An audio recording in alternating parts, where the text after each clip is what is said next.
written production of the Recreation Centers of Sun City Incorporated and is intended for the sole purpose of informing our Recreation Center members.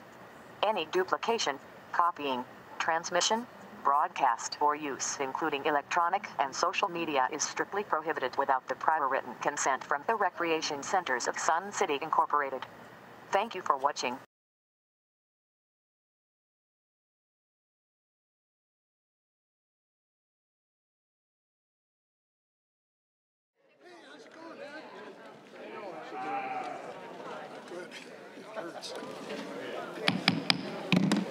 Good afternoon, everyone.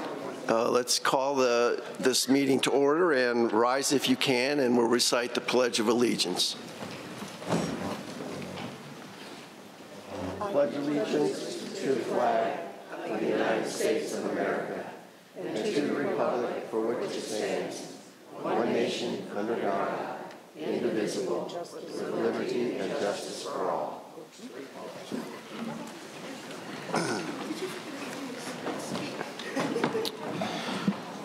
Well, welcome to this edition of the Member Exchange. My name is Tom Foster, and I'm now the president of the 2024 Board of Directors. This meeting is audio and video recorded by the RCSC, management and staff. Please be advised there is to be no recording of this meeting by any individual. Please take out your cell phones or electronic devices and check to see if you are on a silent mode, and we'll try to remind you to turn them back on when we're done. Just a further reminder here that we don't tolerate verbal or physical abuse towards any member, guest, visitor, employee, or staff member. Violators may be asked to leave the meeting. Now I would like to quickly introduce the Board of Directors, the timekeeper for today, and our management personnel. Director Steve Collins. Hello, everyone. Director Chris Nettison. Good morning, everybody. Actually, good afternoon, everybody. It's morning somewhere. Director Kat Fimmel. Good afternoon. Director Preston Keiss. Hello. Director Jim Ruff. Good afternoon. Vice President McAdam is not present. Secretary Connie Rickmeyer. Afternoon. Treasurer Anita Borski. Good afternoon, everyone. Our timekeeper, thank you for volunteering, appears to be Director Rickmeyer. Our management team, Matthew D. Lazinski is the general manager. Hi, folks. Kevin McCurdy is support finance senior leader. Good afternoon. Mike Whiprud, facilities senior leader. Hello. Mike Deermeyer, non-golf senior leader. Hello. Brian Duthu, golf senior leader. Good afternoon. Debbie Giles, assistant to the general manager. And Marcia Johnson is the board coordinator. Good afternoon. Also want to recognize Alan Cleanhouse, Carla Young, Miguel Jackson, and Doreen Rafferty as our audio-visual engineers. I hope you picked up the document in the back room or the back tables here. That's a list of topics that we'll address here in a few minutes. The first item of business, however, is a presentation to the Sun City Posse. Could I ask Commander Sarah Davis to come up to the front if you are present? Tom, Steve. She's not present. I don't know if she's present. Is she coming? Do it anyway. Do it anyway. No, I guess We'll do it that way. we'll wait on that then. All right. I know this is a member exchange, and you're all here because you want to express some opinions about certain issues, and we certainly want to get to that. But unfortunately, there's been some press related to the developments on the Sun City Foundation, and I feel like the board should make a brief statement regarding that situation before we begin. So if you'll grant me a couple minutes here, I want to read that statement. Don't forget your glasses. Thank you. I'll need those. I am not very active on, in fact, not active at all on social media. So I haven't seen the postings that have been made with regard to the foundation situation. However, I want to address what I believe are the causes of the frustrations, at least that I have observed. As I understand the situation, the frustration between the RCSC Board of Directors and the Board of Directors of the Foundation is based on two concerns. The first is who appoints the Board of Directors of the Foundation, and the second is what activities the Foundation Board wants to engage in. With regard to the first question, who appoints the Foundation Board of Directors, there appear to be a group of Foundation Board of Directors that passionately are convinced that they're elected by the Sun City Foundation Board to continually serve as members. On the other hand, the RCSC Board believes that the RCSC Board appoints all members of the Foundation Directors. Since the RCSC Board and these particular members of the Sun City Foundation Board cannot resolve this issue on their own, the RCSC Board asked legal counsel to review the pertinent documents and issue a legal opinion on this question. And that legal opinion was issued last July and shared with the Foundation Board. Legal counsel responded that the Foundation is organized and operated exclusively for the benefit of RCSC. That purpose and objective is set forth in Article 2, Section A of the Foundation's Articles of Incorporation. In technical terms, the Foundation is a supporting organization under the Internal Revenue Code, Section 509, subparagraph A. And this distinction is very important because it allows donations to the Foundation to be deducted by donors on their federal tax returns. With regard to the specific question of who appoints the Foundation Board of Directors, the legal opinion was extremely clear. It states quite bluntly that the Foundation has no voting members. Rather, the directors of the Foundation are appointed and elected by the RCSC Board of Directors. Furthermore, the Foundation directors can also be removed by a vote of the RCSC Board of Directors. The Foundation directors also appear to believe that the RCSC Board is changing bylaws so that the RCSC Board can be responsible for electing the Foundation Board of Directors. But legal counsel opines that that allegation is misplaced because the bylaws have for many years already stated that the Sun City Foundation Board is elected by the RCSC Board. While it appears that the Foundation Board of Directors disagree with the legal counsel's conclusion, the RCSC Board of Directors believe they're required to follow the advice of legal counsel in this matter. Okay, now the second question is what activities can the Foundation engage in? And legal counsel has opined that as a supporting organization, the Foundation is to support the goals and objectives of RCSC. What are the RCSC goals and objectives?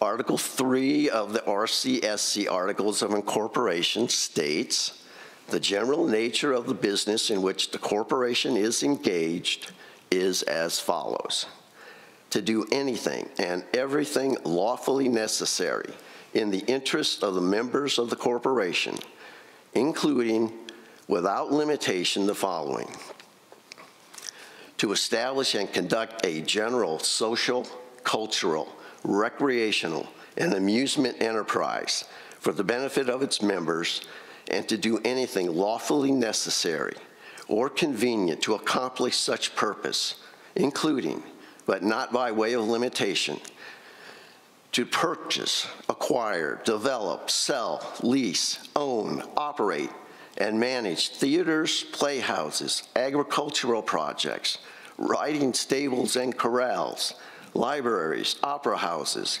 golf courses, baseball and football games, tennis courts, dancing facilities, lawn bowling rinks, horseshoe pits, croquet courts, travel clubs, card games, shuffleboard, swimming pools, skating rinks, lecture and conference rooms, and facilities and equipment for such arts and crafts as ceramic work, sewing, woodworking, leathercraft, lapidary, photography, fine arts, jewelry, shellcraft, mosaics, etc., and any and all facilities necessary or incidental to accomplish the general purposes of the corporation.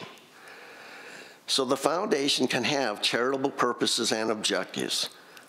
Those purposes and objectives must be exclusively for the benefit of RCSC, and they are. The foundation can also receive funds from private donations, grants, and other charities to carry out the objectives and goals of the RCSC.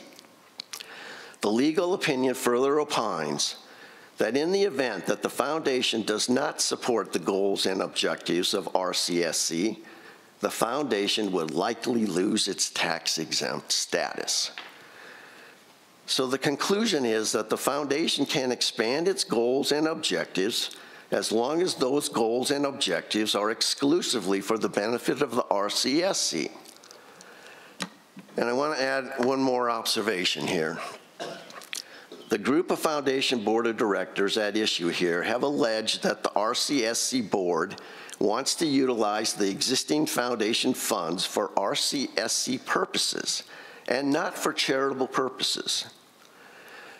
I personally and other members of the RCSC board have publicly stated that the existing foundation funds will be restricted to be used forever and ever for helping low-income members pay their annual assessments to RCSC.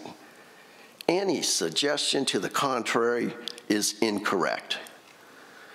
While I do not know any of these foundation board members personally, I am sure that they have faithfully carried out the charitable giving of the Sun City Foundation. I'm sorry that several of these board members have recently chosen to resign over these frustrating circumstances, but I wish them well in their future service to the Sun City community. Meanwhile, the Sun City Foundation will embark on an exciting adventure to continue its charitable mission, helping disadvantaged members to pay their annual assessments, and to also seek alternative sources of funding to improve the quality of life for all Sun City residents. Are there any other board members that would like to make a statement here? Okay.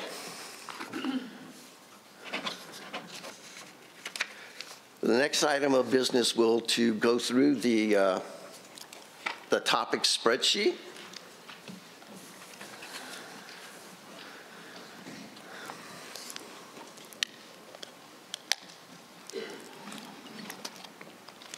First topic was an individual had a question about a golf pass that they had purchased, and due to some unfortunate circumstances was, at least in their opinion, unable to use the golf pass and was seeking a refund. My understanding, talking to Mr. Duthu, is that that situation was resolved following the existing rules and regulations. Is that correct, Mr. Duthu? That is correct. Thank you. Second item here was to bring golf carts for the arts and bring back golf carts for the Arts and Crafts Festival. I believe that that has been accomplished. Mr. Dittmeyer, is there anything to add to that? No? Okay. I just have one comment. Hello.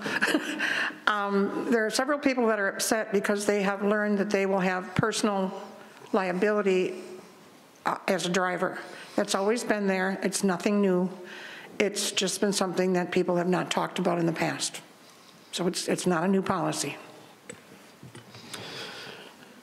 Okay. Third item is to get rid of the 14-day limit on guest passes. I believe that was a provision of Board Policy 12, which has had at least one reading. So that is in progress. There was an issue about extending hours on Sundays at the bowling centers. I believe Mr. Dearmeyer had done some cost benefit on that. Did you wish to comment? Sure. The analyzation I've done so far does not show that we're going to increase revenue. We're just going to increase expense to the rec centers. So right now, I don't think it'd be advantageous to open up at 10 a.m., but we will continue to study it and make the decision if it does make sense. Okay, thank you. Water fountains on the golf courses. This has been something that's been under investigation. I understand that we are testing some water providing devices at Riverview. Mr. Duthu, is that correct? That's correct. We installed 2 units that are bottle fillers on the holes that have on-course restrooms. That would enable people to at least fill with cool water for a few holes at a time. And if they hold up, that would be the direction we would like to proceed going forward. Okay, thank you. The next item was a firm guesstimate on how long it will take for the pack. We would all like that, I guess. The elements that had gone out previously eventually resulted in an architect being selected and working on that project. I believe that that architect will be making a presentation at the next board meeting on the 31st and be presenting their recommendation on the site of that pack. I know that whatever their recommendation is, somebody's going to be thrilled to death and somebody's going to feel terrible. But we have struggled with this for years and years and years, and I think it's probably about time that we made a decision.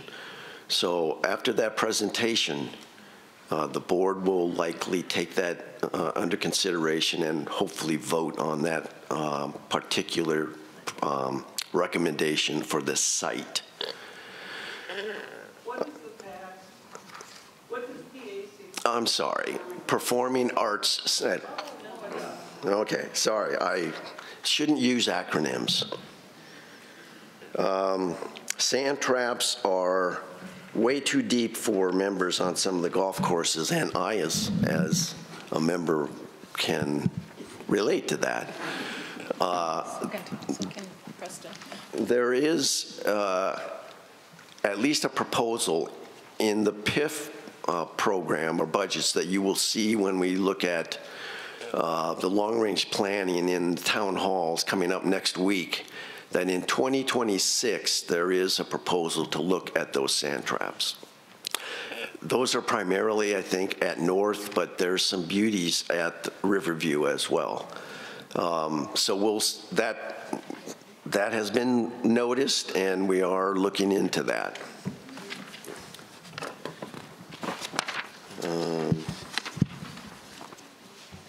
Five-year plan, well, that's going to be dealt with at the town halls next week. We will try to address the five-year plan, the budget for 2025, the long-range PIF, and the SIF spending as well. So we will attempt to get something out early this week so you have at least something that you can see where that's headed, so that when that presentation is made, you're not seeing it for the very first time. Won't guarantee that gets out this afternoon, but early this week. will there be an assessment increase 10% each year? Well, I guess you'll see that in the 5-year plan.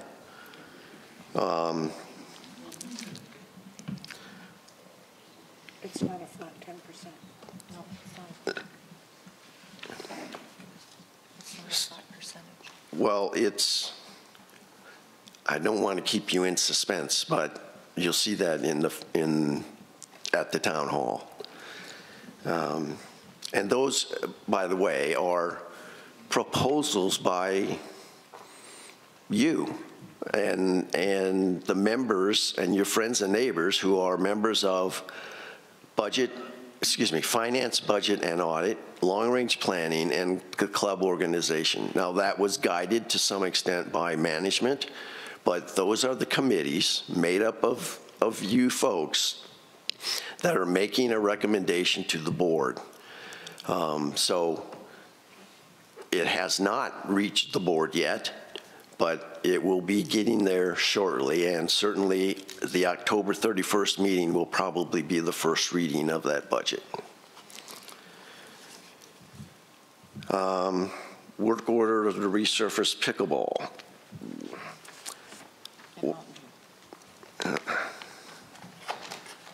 I did not, I think that is on hold now because of the potential to, redo Mountain View. So that's, whatever confusion there was about that in the past, I believe that is certainly on hold while the architect will start drawing the plans once they know where the Performing Arts Center is going to be. And I think that's all of those that we need to address. Marcia, is that correct? We need just the current ones we address. Okay. Yeah. Awesome.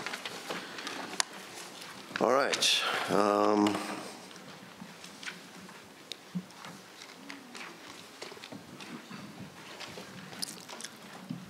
All right. I guess we'll open the floor now for your comments.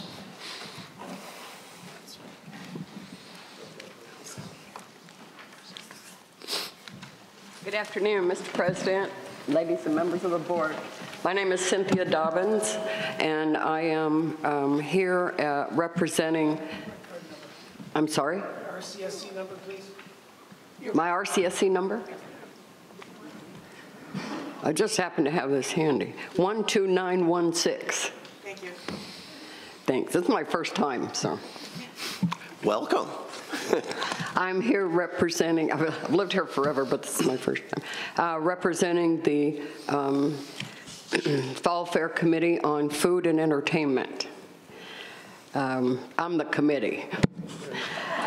And somebody told me that we got a notice that they were thinking about there would be no food trucks in the mall area, which is where those food trucks have been forever.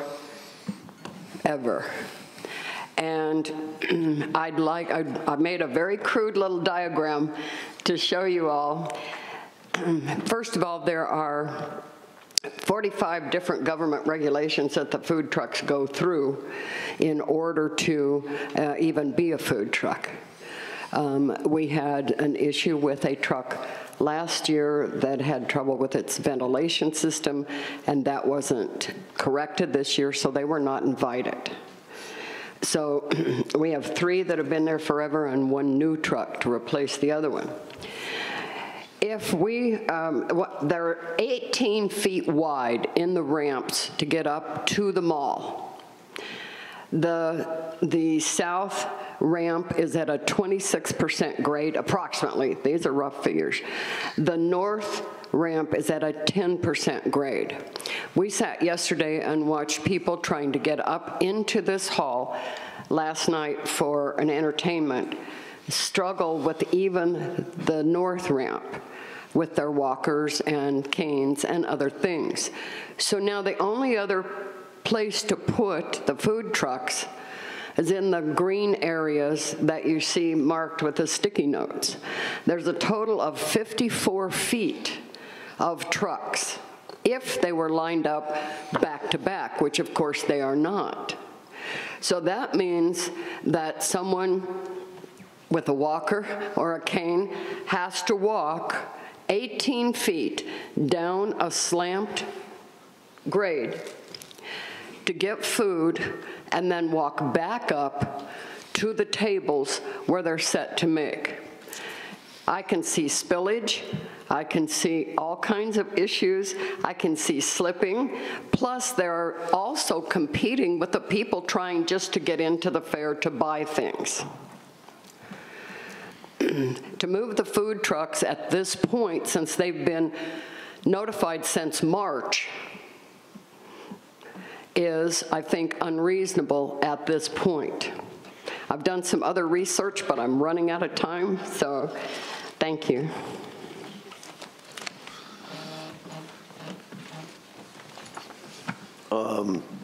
Mr. D. Lazansky, did you want to make a comment about that, or? Not at this time. We're working on several alternatives. Okay. I'm sorry, I didn't hear. I said not at this time. We're working on several alternatives. Matthew, we're kind of on short notice here. If they have to cancel or some of these trucks want to cancel, when will they have an answer? It's only 30 days approximately away. It's going to cut their revenue in half. We haven't had food trucks in that breezeway for about 10 or 11 months now. We've had several issues with the food trucks being in there with both their generators and their grills. So we're looking at it, and we think we have a couple potential solutions, but there's no plan at this time to put them back in the breezeway. Okay. How long is it? 30 days.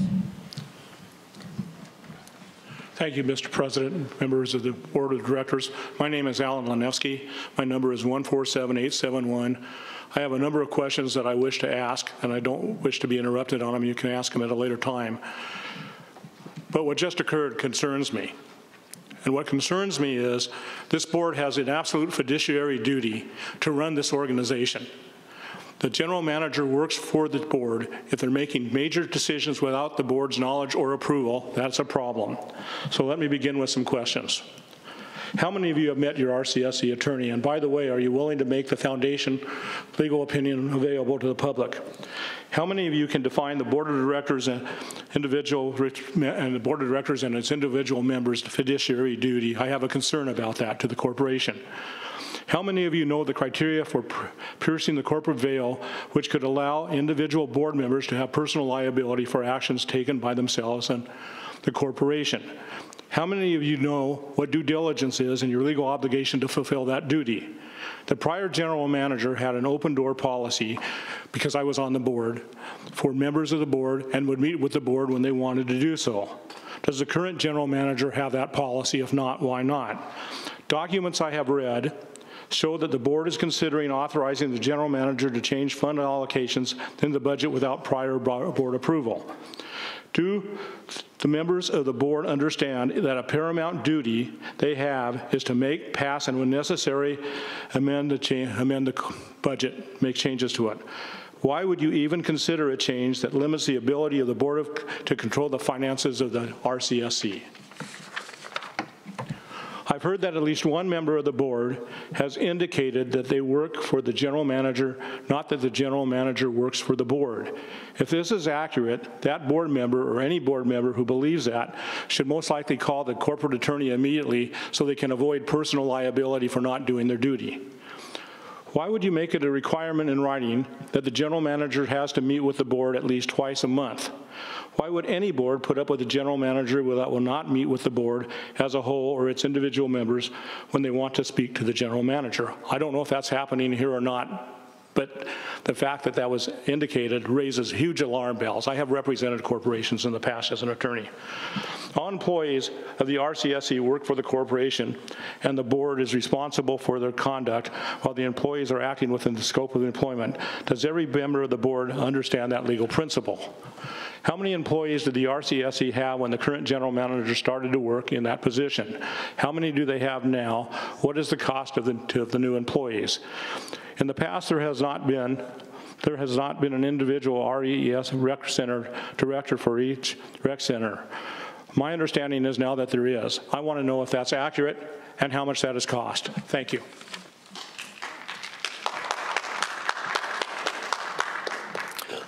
Well, I would say, sir, that the legal opinion was given to the foundation, so you probably can see that document. Due diligence? Heck yes. You want to, I think that's kind of 101 for being a board member. Fund allocations to a budget? No chance in you-know-where that he has authorization to vary substantially from an approved budget. Board Policy 16. If there's a board member who doesn't realize that the general manager works for the board, not the other way around, I need to have a chat with them. So please disclose that to me. As far as employees are concerned, we've had that discussion, or someone has raised that in the past. There are different employees that have been hired, new positions, if you will. But the budget, overall, we're still within the budget as far as wages, salaries, and benefits. Sir, even though it's past the 3 minutes, can I respond to that slightly? Go ahead. Okay. I read in one of the documents, I think it may have been an amendment to the bylaws or a policy change, in one of the copies that I read, that there was a motion, or there was going to be a move to allow the budget categories to be changed by the general manager. That, in of itself, if there were a limit of like $10,000 or $15,000, might not be a problem. But having read that, having served on this board, having been corporate counsel, and having been counsel to a number of boards, that is extremely concerning to me. As far as the legal opinion goes, I hope that all members of the board avail themselves to the corporate attorney. Thank you. Okay, so yes. she was next, just so you know.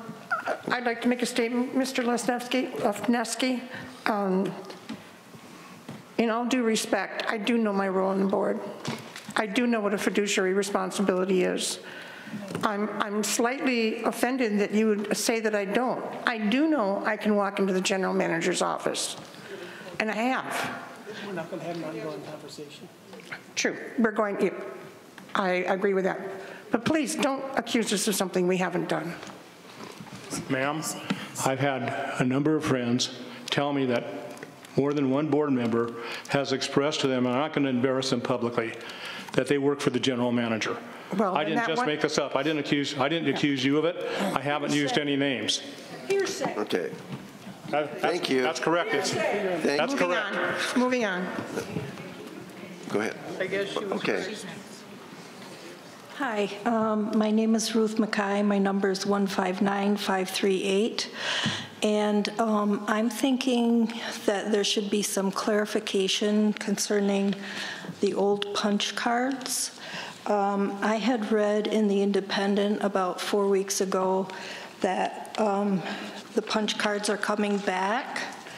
So I had an opportunity to go to Lakeview, and I went into the member services and asked them if I could purchase a punch card. And they told me that they didn't sell punch cards and that they're not called punch cards. They didn't have any at the time, and that they're now called day passes. So I said, oh, okay, because I didn't know what to call them. So then I was at one of the rec centers, and I was asking someone that works there, I heard that the punch cards aren't coming back. I thought they were. And they said, oh, yes, they're coming back. We don't have any yet, but they are coming back. And so I think clarification needs to be made that in what capacity are the punch cards coming back? What will they look like? And how do you purchase them? And when can we purchase them? Thank you.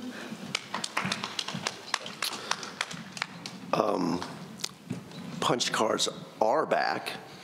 They unfortunately are not at cardholder services. There are 5. Let Mike address. Okay, go ahead, Mike. I spent the morning delivering the punch cards to the locations that they will be sold. They are going to be sold at the Lakeview Pool FA station, Marinette station, the Bell Fitness station, Fairways Welcome Desk, and the 2 bowling alleys. And then for the clubs, they can go to the club's office and purchase them. What's that? With an appointment at the club's office. And we need the club to make an appointment with the club's office so they can be prepared to get them. The punch cards are green now. We changed the color. That's the only change. Everything else is the same. When did you deliver these? This morning. Oh. So I was running around before this meeting getting it done. But to clarify, all existing punch cards that members have are still going to be valid? Absolutely. Yes. And they have. Okay. Go ahead. Good afternoon. My name is Mary Dolman Shopper. My number is 128442. And I have 3 items that I'd like some more information about. Well, I'm just going to rattle off the 3 questions. First of all, on the foundation, as I understand what you provided, if the foundation is running out of money, does this means that the RCSC is going to give them more to help out members in the community? The second thing is the annual fee going up or down? I think it would be appropriate at this juncture, since it said September and we're into October, that either a yes or no is going to be appropriate, or tell us when a date it is going to be communicated. Lastly, my favorite thing. On September 9, we were told that the libraries, that the deal had been signed, that everybody had signed the deal, that it was all done, bravo, we did a great job. That wasn't true. That was not true. I'd like to know what Maricopa County Legal is doing with the papers, what is holding this up, because in 60-plus days, we're at the end of the year, and without an agreement, we are in jeopardy of losing libraries. That's all. Go ahead. We didn't tell you the library contract was completely signed. We said we signed it. Right. Maricopa has it. You'd have to ask them what they're doing with it. We have no idea. It's in their legal departments. You're the board. We're not the Maricopa County lawyers. It's in their hands. You have no one that's walking this through, understanding what they're asking for? The agreement is there. They just haven't signed it. And why? I don't know. We don't know that. So we are still in jeopardy of losing libraries? No, the libraries You will have be here. nothing to tell me that... We can extend the libraries month by month by month. That's part of the original contract. The library are not going away. As far as the foundation has quite a large amount of money, and they will constantly be getting donations. And I don't see where they're going to run out for fee assessments. We did a quick and dirty estimate idea maybe a month ago, and at the present rate, they have enough for about 16 years. So unless something terrible happens, they're okay. Well, I think it's a question that should be documented somewhere, that if the foundation doesn't have enough to cover the needs of the members of Sun City, that the RCSC will fill in. I am requesting that then. I'm not comfortable with this library thing. I really am not. Mary? Because that was not honest to tell us that it's a done deal, and that was on September 9th. We told you we were done with it, that we had reached an agreement with them, and we had signed the contract and moved it on. Mary? That's obfuscating the entire issue. That's like saying, here, my son, have a car, and then 2 weeks later is, no, you're sharing it with your brother. That's not honest. So, Mary, So this is where we're actually at. The lease that we negotiated with Maricopa County over the summer has been signed by RCSC. Maricopa County Library District then worked with the Friends of the Library to incorporate their space under the lease. So they were working with, the Friends of the Library were working directly with Maricopa County. That is what has been happening over the course of the last month. It has now been, based on my conversation with the Friends, it has been resolved. It is now in the hands of their corporate attorney. This is a county entity of government. Oh, I'm very well aware. It takes time for governments to work things through their process. And I appreciate your concern, and certainly we can follow up with Jeremy, who is actually the champion of this.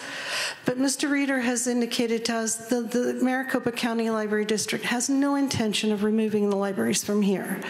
They fully anticipate that this will be signed. We would have loved for this to have been signed now, but we cannot make Maricopa County Library District move any faster than they are, nor can we force them to sign it faster.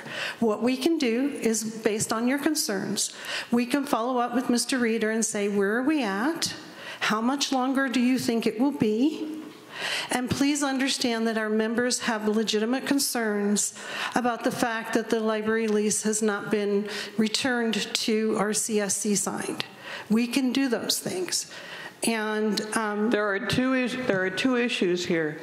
One is that, yes, have somebody from the board actually be walking this through, knowing exactly where it is and why it's held up. That's number one. That's kind of normal for a project manager to do. Number two, please don't obfuscate the members of Sun City.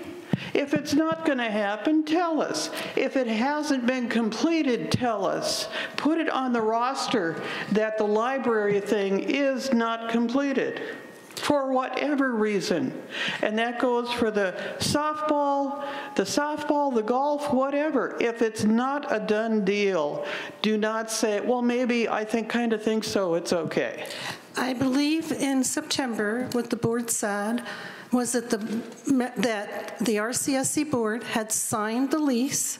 We had returned it to Maricopa County Library District, and we were waiting for their signatures. That's exactly what I said. The only thing that was said, and Mr. DeLuzansky said it, was, it's all signed, it's all done. Okay, so I appreciate your concerns, and we will take on board your concern about potentially not being as clear as you would like us to be. Honest. We will take that on board. Please. Okay? Thank you for your concerns.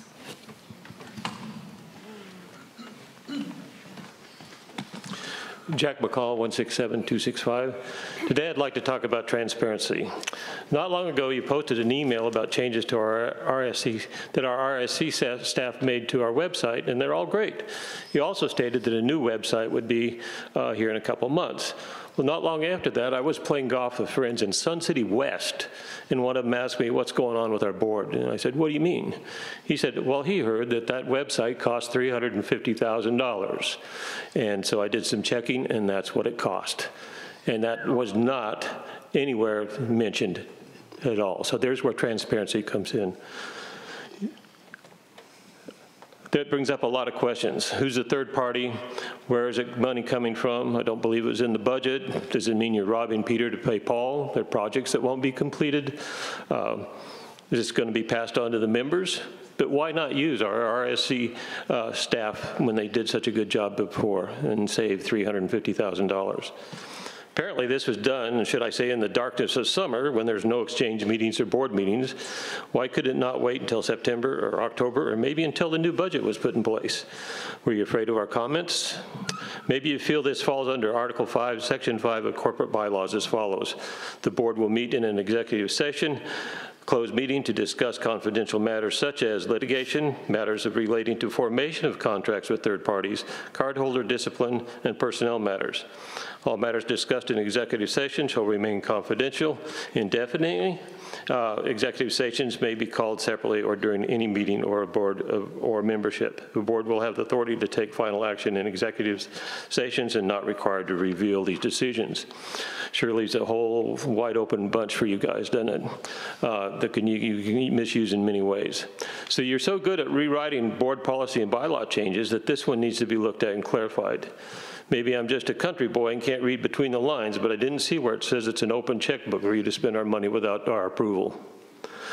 When you are placed on the board, you are bound to be a good fiduciary of our funds. In this case, I think you failed your obligations to this community. It's incidents like these that cause members to lose confidence and trust in the board. There are 5 seats available in the next election, and I pray that those people that fill those seats are honest, have integrity, and an open mind, and most of all, work for this great community and its members and not individual agendas. All we want is the truth.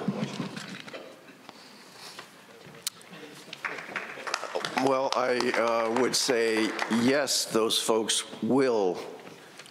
Every dollar is precious, because it comes from me and it comes from you, and it needs to be managed with excruciating concerns. Yes, in fact, I saw a letter to the editor in the Independent where someone had accused the board of inappropriately doing executive sessions, accusing or seemingly thinking that the board was a Title 30 corporation, and it's not. It's a Title 10 corporation. So as you just read, Title 10 corporations can have executive sessions under which they are allowed to take care of confidential matters. Negotiating contracts can fall into that category. Recall when we were talking about the possibility of purchasing that Thunderbird property. As much as we wanted to share, we couldn't be sure that someone from Thunderbird was sitting right over there. You know, so we couldn't really talk to you and disclose our negotiating position, nor could we do that when we were negotiating the contract for the website. Now, I'll let Director Nedison talk to you about the bells and whistles that this new website is going to have, because she's kind of the expert on this. But I think you're going to find that this is like light years, Scotty, beam me up, better than what you have today. So, Sue, I'm going to be a minute. Do you want to take a quick seat in the corner there? Thank you. You're welcome. Okay, so what I want to actually share with people is how the website company was chosen. Last year, the technology committee did their due diligence. They sent what's called a request for information out to 40+ companies. They used a scoring matrix and analyzed the responses. And basically, in those responses, they selected 3 companies that they felt would provide us with the best new website that we could have. One of those companies was selected. The idea behind this new website starts with your very first touch. It allows you to come on with a single sign-on. In other words, one user ID, one password. No more 5, 6, 7 passwords that you have to remember, however many there are now. It will automatically log you in. You can buy tickets without a separate email address and password. Go to the golf portal, pay your assessments, make a comment, report an incident. Any of those things, it allows you to do that. But on top of that, it gives you a personal user experience. As you use the website more, it allows you to curate. In other words, allows to present to you information that you are interested in. And it provides a better search engine, a better calendar where you can go into the calendar and say, I want to see everything for pickleball.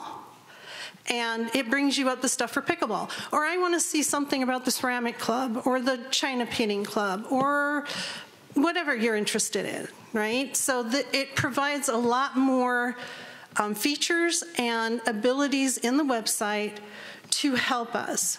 It's also going to be designed for those of us that are not as comfortable with technology as others. So the idea behind it is less clicks, easier navigation, easier ways of doing things. So for those of us that are not as comfortable with technology, we're able to use that website more easily. And I think that's really important because there's a large percentage of people still in Sun City that are not as comfortable with technology as others. And we need to recognize that. And the website allows for that. I have been actively involved in the meetings where we are working through this. They've looked at competitor websites and they're bringing the best in from those. It will be modern, it will be dynamic, it will be interactive, and it will serve us well. It also sets us up to allow us to do things like I will share that there's some concern about the golf portal, how poorly it functions. It allows us, by having this more modern front end, to think about what we start putting behind it and have it integrate better. So it also focuses on building for the future for integration and interfaces that you need today. It will allow us to build in AI if we want it. It just allows us to do a lot of things that we can't do today. So I think that from the perspective of the technology committee and from the board, when we actually looked at the presentations, this was our best choice. It gives us the means to do the business we need to do today, both our employees, our members, and our guests, in the sense that people who want to visit Sun City or may want to buy here, they'll have their experience as well. It gives us that opportunity. And it provides a lot of accessibility. So how many of us know people that have vision problems, that have what are called mobility issues, in, essential tremors or Parkinson's or anything like that, where using a mouse, it makes it hard to click on things. It's accounting for all of those things. It's providing us with something that will allow us to grow into the future, meet the needs of the people today, and bring the people who don't really want to use a lot of computers, they just want to do the bare necessity, allows them to do the bare necessity with the least amount of difficulty. So that is where we're going and the direction that we chose. And so it also, Steve just reminded me, it's also going to bring the clubs in. It's going to allow the clubs to have action. They'll have their calendar, and it provides so many new things. And on top of it, we're building in training. We're not just going to put it out there and expect people to just struggle along. We're actually going to bring in training modules where you can click on the training module, walk through it, and be able to do it as you're watching. So it's going to allow us, we're looking at change management. The Technology Committee and the Outreach and Communication Committee are looking at how we build in the right change management so people are ready for this when it comes at the end of February and nobody's left in the dark. Thank you. In addition, also, you don't have to have a computer to use it. It's very accessible from cell phones also, because a lot of us don't have computers. We only use our cell phones, and it's very accessible for that, and that's one of the things you've been working on. Right. And this one, and surprisingly, something we found out surprisingly, a large percentage of the activity on our website is mobile. We had thought it was more laptop and desktop, but based on the analysis we've done, there's a much higher percentage for mobile. So, thank you. So, go ahead, Sue. No, She's next. Oh, thank you for moving the microphone over her. I can go. Good. I'm moving you closer. Thanks. Go ahead. Go ahead, Sue. No, you're next. Sue Bleckel, 137471. I'm the president of the Friends of the Sun City Libraries. Didn't expect to speak today, but always want to tell you about the Friends. The agreement between RCSC and the Maricopa County Library District has been approved by both parties. That is the good news. The fact that it hasn't been signed yet is not a worry in my mind. I am in contact with Jeremy Reeder, Library District Director, Maricopa County Library District Director, and an additional feature in this new lease agreement requests that the Friends of the Library carry insurance, which we do because we have a bookstore and are in the library building regularly. So that is a new feature, and we do carry the insurance, but that is a part of the contract that probably has to be reviewed by risk management in the county office as well as the county supervisors. Both parties have agreed to all the terms, the district and the RCSC board. So, and our small part for the Friends of the Library. So please don't lose any sleep about the library leases. I am very comfortable saying that we will have libraries for the next 5 years in Sun City, 2 libraries. And I appreciate all your concern and support. And you touch my heart when you show your appreciation for our libraries. I'm okay with how it is right now. I'm frustrated that it's taking longer than we would like, but I think it's a good agreement. Thank you. Thank you, Sue. That was very helpful. Sorry, Dave.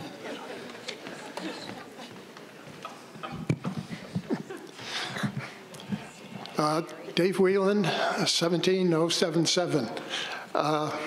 All I know about technology is that the term help never is. So I'm here to address concerning the bylaws. The past month I've been closely interfacing with the medical profession and could not attend the September meeting. So this is my first chance to voice my concerns. There's some language in the bylaws, and this concerns member discipline. I'm not going to talk about the entire bylaws. One thing I noticed was they early in the member discipline, they described the accused. I know the board is trying to be kinder, gentler people concerning member discipline. I'd like to have the term accused changed to member. I mean, the person's there for a hearing. Of course, he's the accused. He, she is the accused. You don't want to publicize it. The other one is concerning the decision.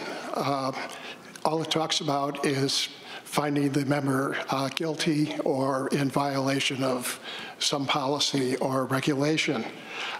There's nothing there concerning if they're acquitted. It sort of falls in the Lone Ranger's, you're going to get a fair trial, Butch Cavendish, before we hang you. The last part is, and this I have fought for years about, is the member who is having allegedly in violation of some bylaw policy is there by himself, herself. They should have representation because we have management and the board of directors against you concerning violations, putting the hearing together, the evidence. They should be entitled to representation. They're entitled to a fair and impartial fair hearing. There should be discovery. There should be cross-examination of witnesses.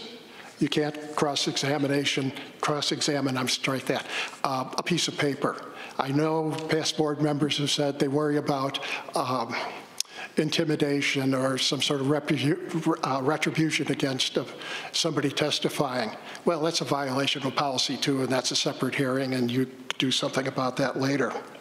I'd like to ask one of the POMs, could you yield me 3 minutes of your time? They're not speaking, just me. They're entitled, each one is entitled to speak, yes or no. Ah, shit. I mean, darn it. You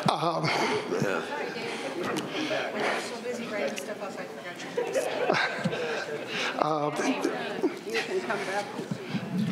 I can come back? Okay, thank you very much then. Dave, just so you know, the person that is into the hearing is already allowed to bring representation and witnesses with them. That's already part of the process. That's not going to change. I didn't see it written down. It's in there. It's in there? It's in there, yeah. It's like Prego. It's in there? Yeah. It's in the policy or in the bylaw or in the letter? It's in the letter, certainly. No, it should be in the bylaw. Okay. We'll check, if it's not in the bylaw, it doesn't exist. We'll check with our expert to make sure. Did we eliminate the word guilty as well, and just in violation? We did, okay. Okay. Yeah, okay. Good afternoon. Is this on? Oh, here we go. Good afternoon, board. Good afternoon, management. My name's Mike Modell. My number 145164. And I'm up here to boast about lawn bowling.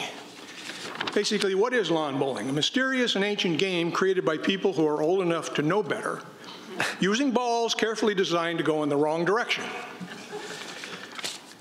But here in Sun City, we have the world class of lawn bowling facilities. No other age-restricted community can match what we have here anywhere in this country. 6 natural greens, 1 artificial green. It's a big differentiator. Everyone has golf courses, everyone has pools, clubhouses, etc. But only Sun City can boast our lawn bowling greens. The quality and the capability of those greens and the ability to attract national and international tournaments such as the US Open coming up. So I feel we really should be promoting this to a much greater degree on our website, on the homepage, and through basically our support of the facilities that we've got as a means to differentiate this community over any other age-restricted community that exists in this country and attract people here for the sport of lawn bowling. Thank you. One comment, not on lawn bowling, but to Chris. The website is fantastic. I especially enjoy the ability to immediately move meetings onto my calendar and to be able to much more easily navigate the pages that are on there. But I still find that content is lacking. We don't have enough content and timely content appearing on the website to use it as a repository to guide information flow and transparency between the actions of the RCSC and management and what the members would like to receive. Thank you for that feedback, and we will go ahead and share that with the company that's building our brand new website. So thank you for that feedback. Well, I think it needs to be shared with club committees and other organizations. That is part where the content is really created. That is part of the change management process we're going to be going through for the new website so that everybody understands how it interacts and how we can interact together. So thank you for that feedback. I really appreciate it. Sherry Cantrell, 144201.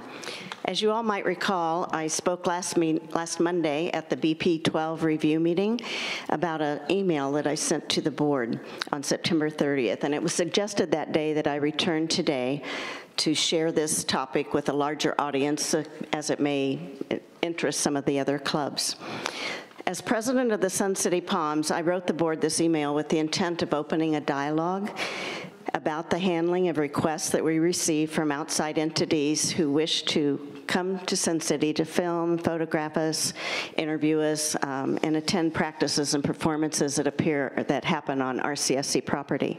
From the time of our club's inception back in 1979, the Palms have garnered local, national, and international attention.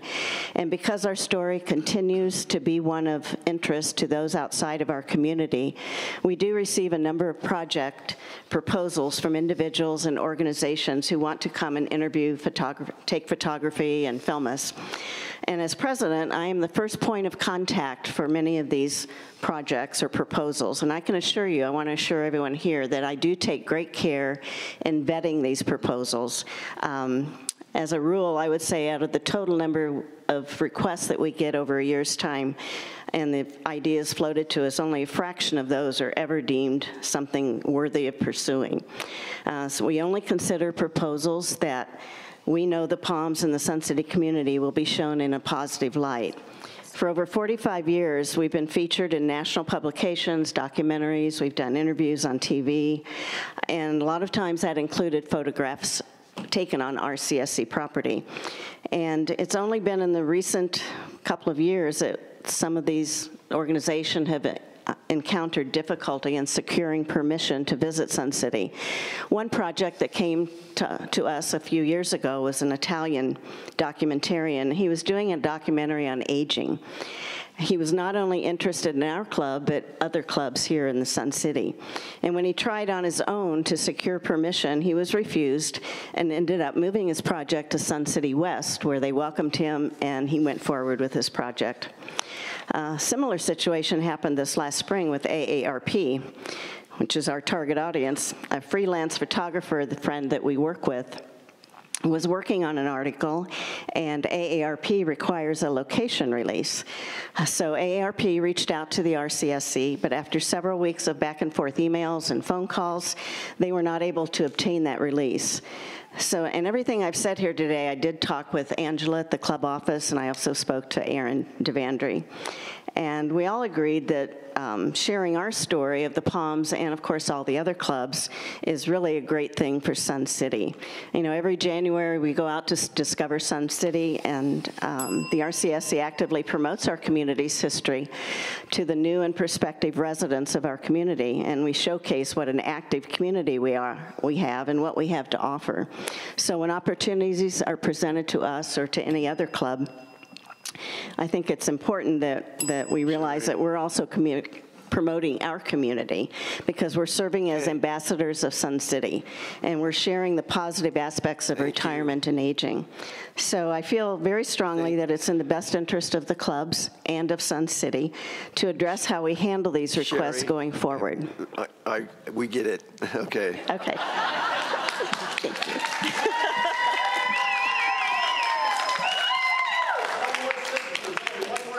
No. Somebody else can finish it. Good afternoon. Richie Miller, 103-368.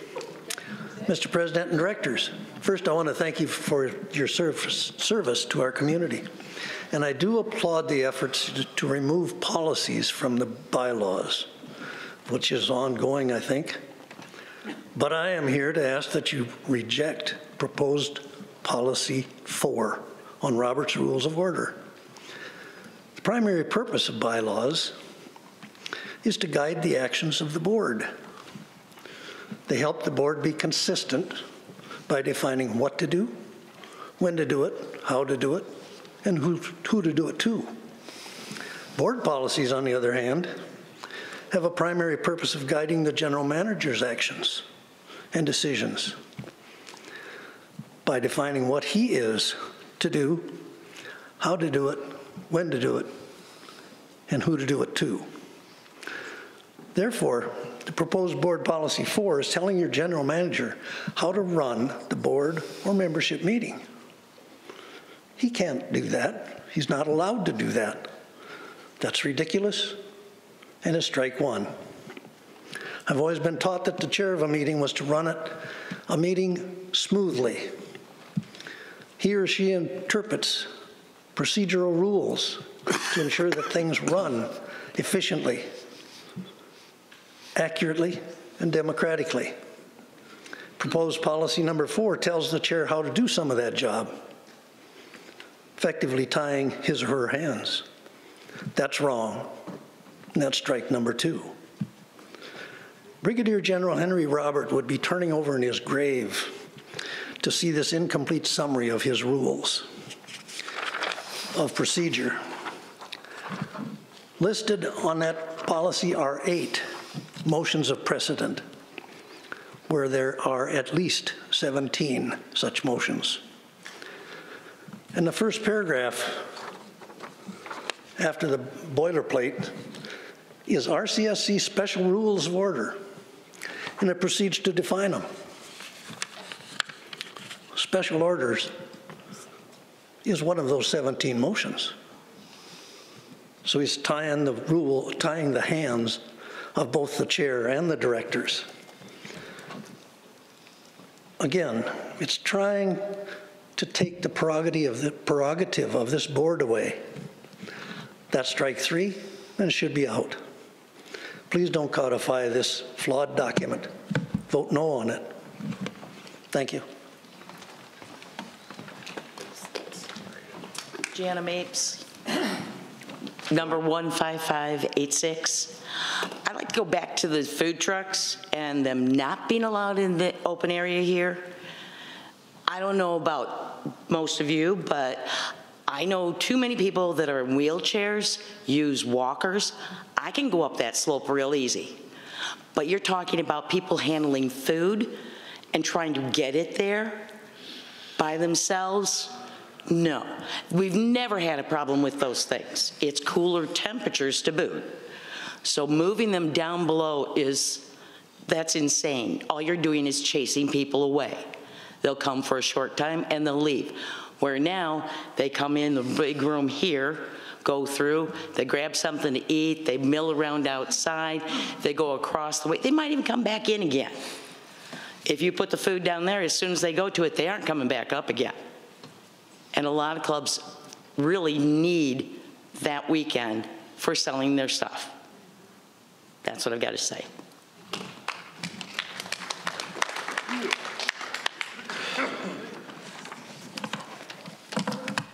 This is for short people. So my name is Val Tilton, 148767. I'm here as a representative and would like the opportunity on behalf of the Lawn Bowling Club to provide information to the board and to aid in the decisions for affecting the presence and future of Sun City.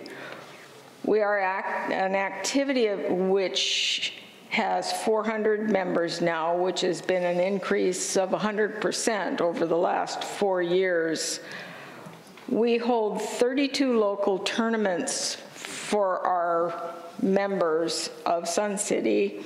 We host 10 divisional tournaments to bring in a lot of money into the community as far as restaurants and other things.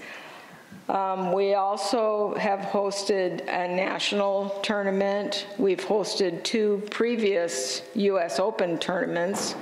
We are now on our 3rd one that will have the first week of November, which is bringing people from many different countries.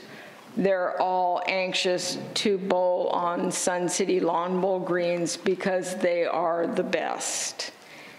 And our club is one of the foundations, along with pickleball, for the present and future of Sun City. I'd like to offer the board and membership the knowledge of the significance of lawn bowling at Lakeview and our current greens and their effect to the future of Sun City. Again, I'm here to ask when I and my club members can come and provide more information to the board for making the decisions as to the location for the Performing Arts Center. Thank you much for your time. I just want to know when we can come, what would be a good time. And I don't know the process of how you put that on the agenda. Well,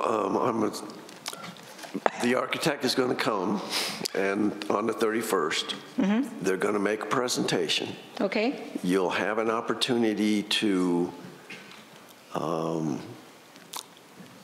talk about their recommendation, whatever it turns out to be.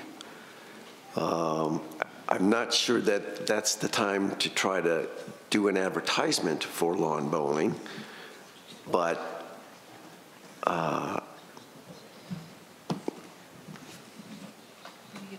And Mike was very gracious in explaining a little bit about the game itself. Yes. So that would be more that what we would, awareness to the board and the membership, what we offer for people that are not able to do the very active sports, but still want to be outside and active. Okay. Director Richmeyer. Okay, so Val, you know I'm the chair of lawn bowling, and Chris is the co-chair. And the statistics that you'd sent us have been a topic of discussion for several weeks with regards to the numbers, and we're happy to hear you're now at 400. All of that is being taken into consideration with regards to the location of the Performing Arts Center. Okay. Okay, but I mean, it's up there for decision. So I know I promised you some numbers and I didn't get them to you. You gave me numbers. I mean, the numbers have been pulled over. I know that Karen has gone over them at great length and great detail and has culled information from them. So we have been privy to that. We have the information. We are not taking lawn bowling lightly, but we're not taking the Performing Arts Center location lightly either. Okay. So stay tuned. Okay, thank you.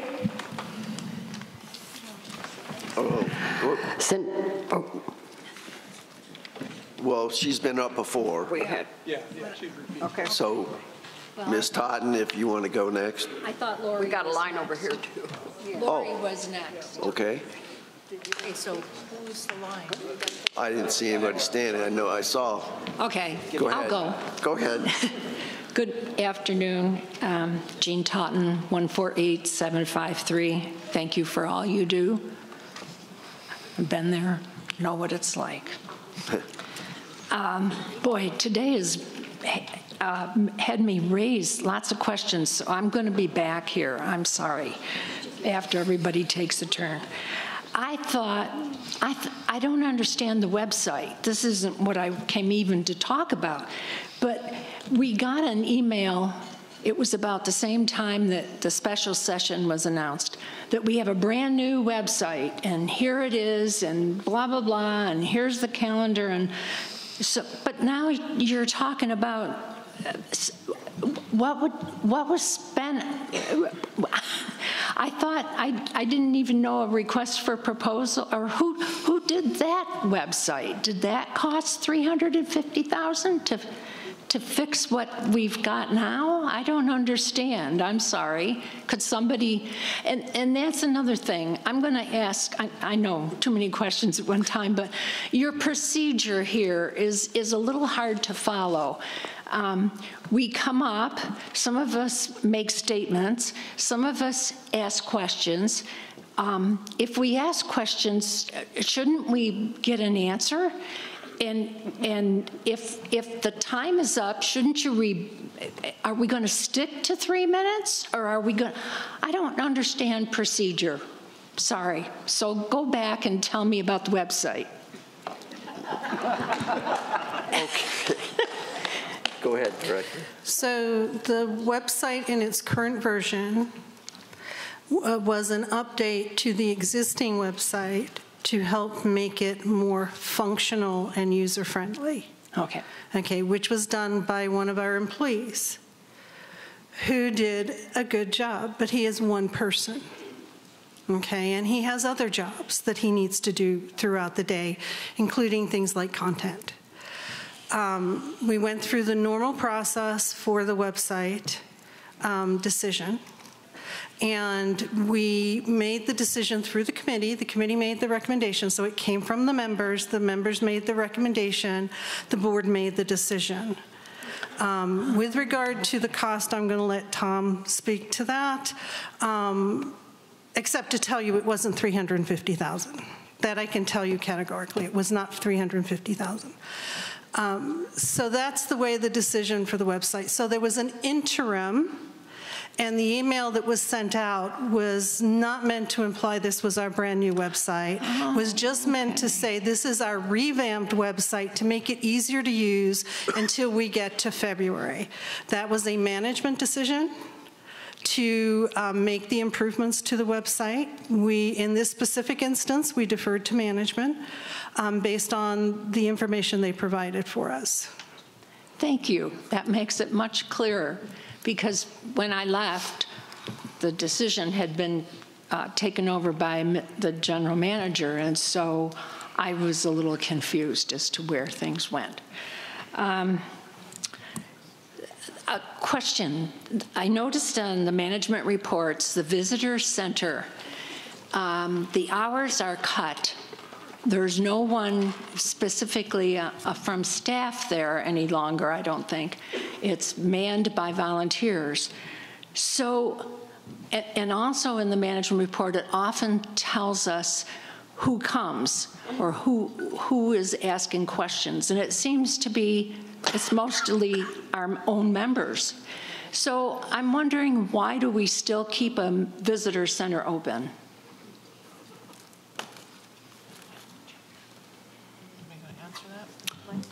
Do you have anyone from management to address that, or?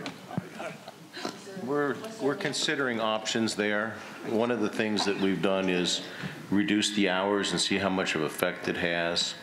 But we may have a decision about what to do with it long term next year.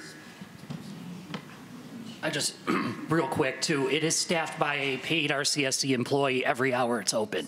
There are volunteers that help out, but we lost an employee, so we made a decision to scale back some of the hours to see if we needed to keep it open as often as it was.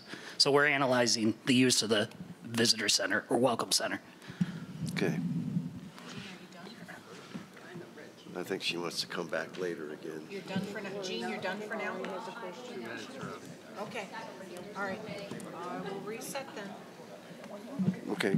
Go ahead. Hello. Cheryl McLean, 100212.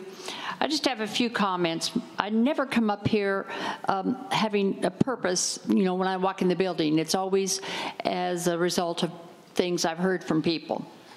The foundation, I read the article, or my husband read it while we were having lunch today. It says in there something about the needs to benefit the organization. No, the foundation is to meet the needs of the members. And also we need to keep in mind that the foundation, it's not the responsibility of the foundation to make sure everybody would have their money to pay their fees every year. You don't move into Sun City thinking, oh, someday somebody's going to take care of me. That's part of just the responsibility of getting old. You need to think about this, but I'm glad the foundation is there to help people. And in that also, they need to, there was a comment in the article about getting grants, and I think that needs to be done by the board of the foundation. The cost. Everybody always complains about the cost of the assessment going up. We all have to remember, especially this time of year, if the costs are going up in the RCSC, why? They're paying higher gas prices. The salaries have had to go up, all to meet the cost of living. Gas, water, electricity. So it's not that the management or the board wants to just willy-nilly bring our fees up. That's not the purpose. It's to keep up. Everybody here has to all these people have to live, and their salaries have to be increased.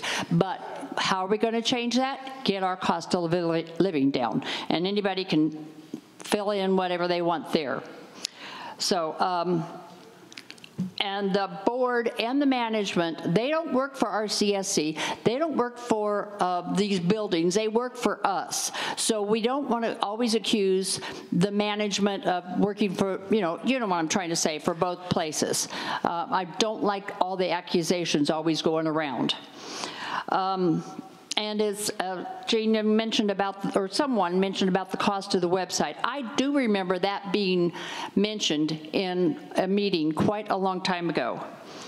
Library, and it was also in that discussion, there was a discussion during that time, and it was mentioned that it was done, it was taken care of, and we didn't need to worry about it.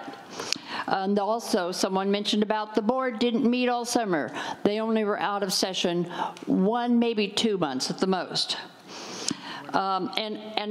Some time back, I mentioned how I liked at these meetings, when I speak, I like to be spoken back to. That's an exchange, and that has happened, and it's happened today quite a bit. So we do need to remember that has happened, and that always hasn't been the case. So thank you.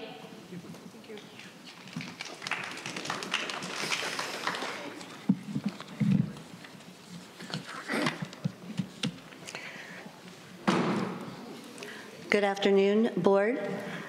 My name is Lori Ellingson, member 133335. Again, first of all, I want to thank the members of the board for volunteering your time and everything that you do. You are appreciated. Most of my concerns are geared towards management. 2 days ago, I was playing pickleball at Mountain View.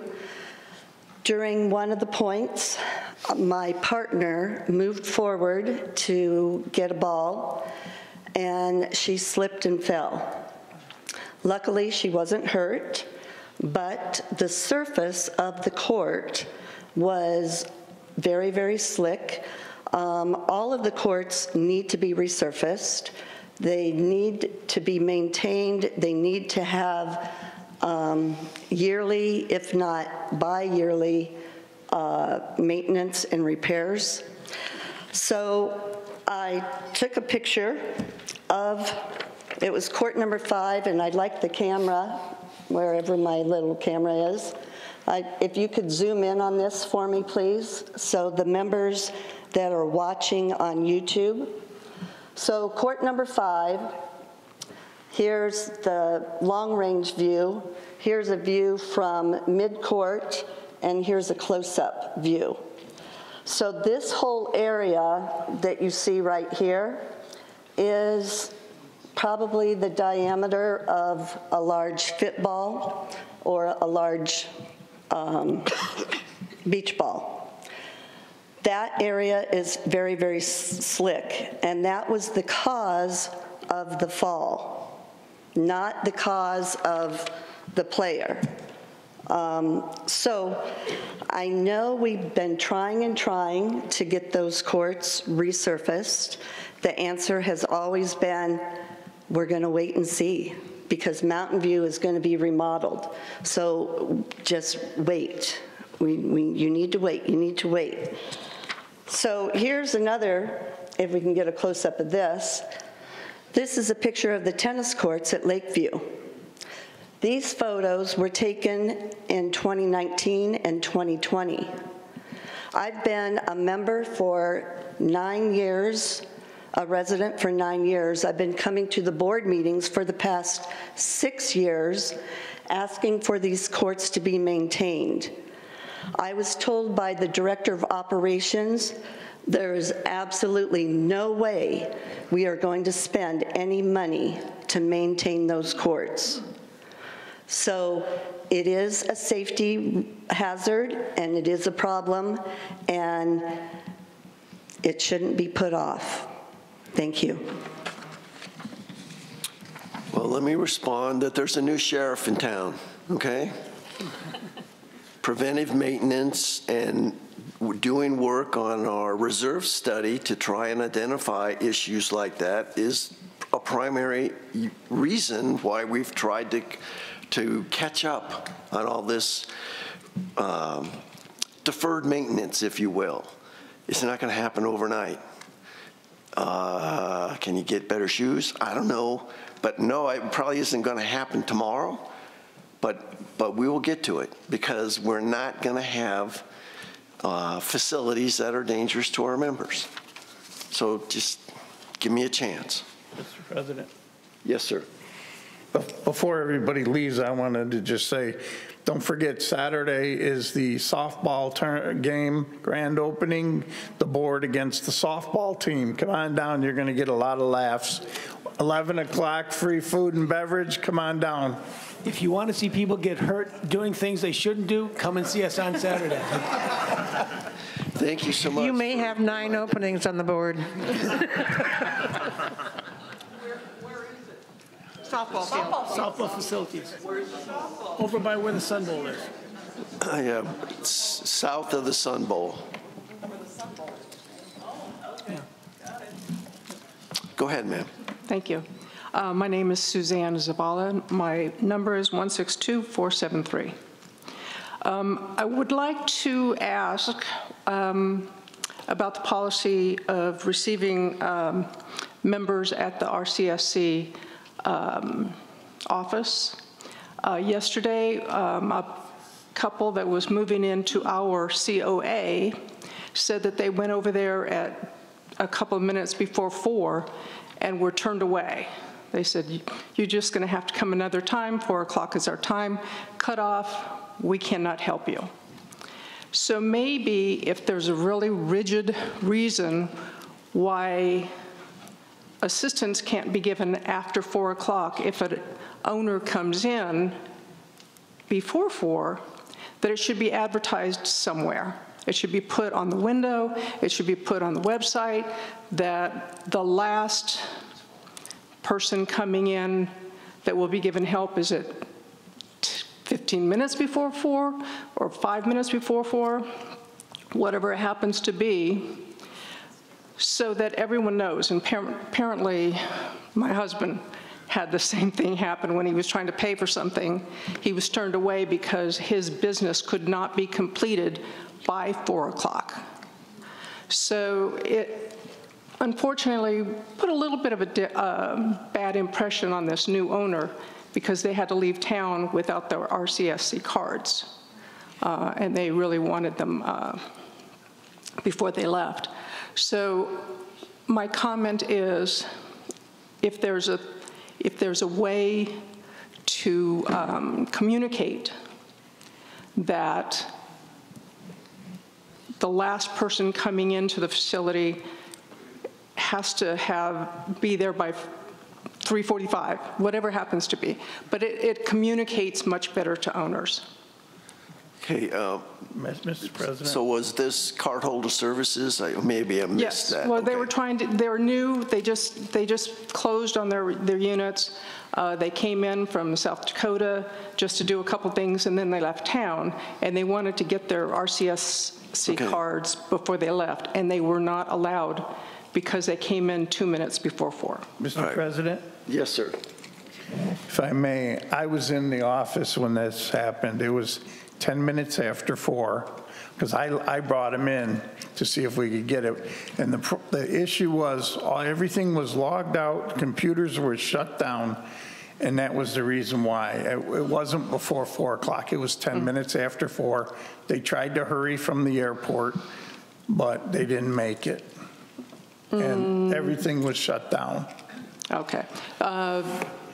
Well, that's they left last night, so they had tried this 5 o'clock. But again, my husband had the same issue. He went in to pay, I guess, our annual fee, and he went in a few minutes before 4 and was turned away because he was told that his activity would not be completed by 4 o'clock.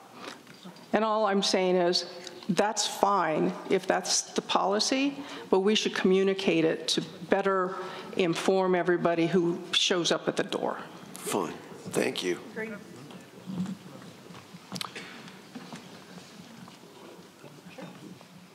Oh, no. Don't even need the timer. All right, Jim Cantrell, 144-199, member of the Sun City Palm Fan Club, if you can't tell. And I'm also husband of the president, and she wrote such a beautiful speech. I just want to read the last sentence because it is perfect. With an established process, we can avoid missing out on good publicity and marketing opportunities for Sun City. I just had to say, I heard it 40 times at home, so. Now that's the definition of a good husband.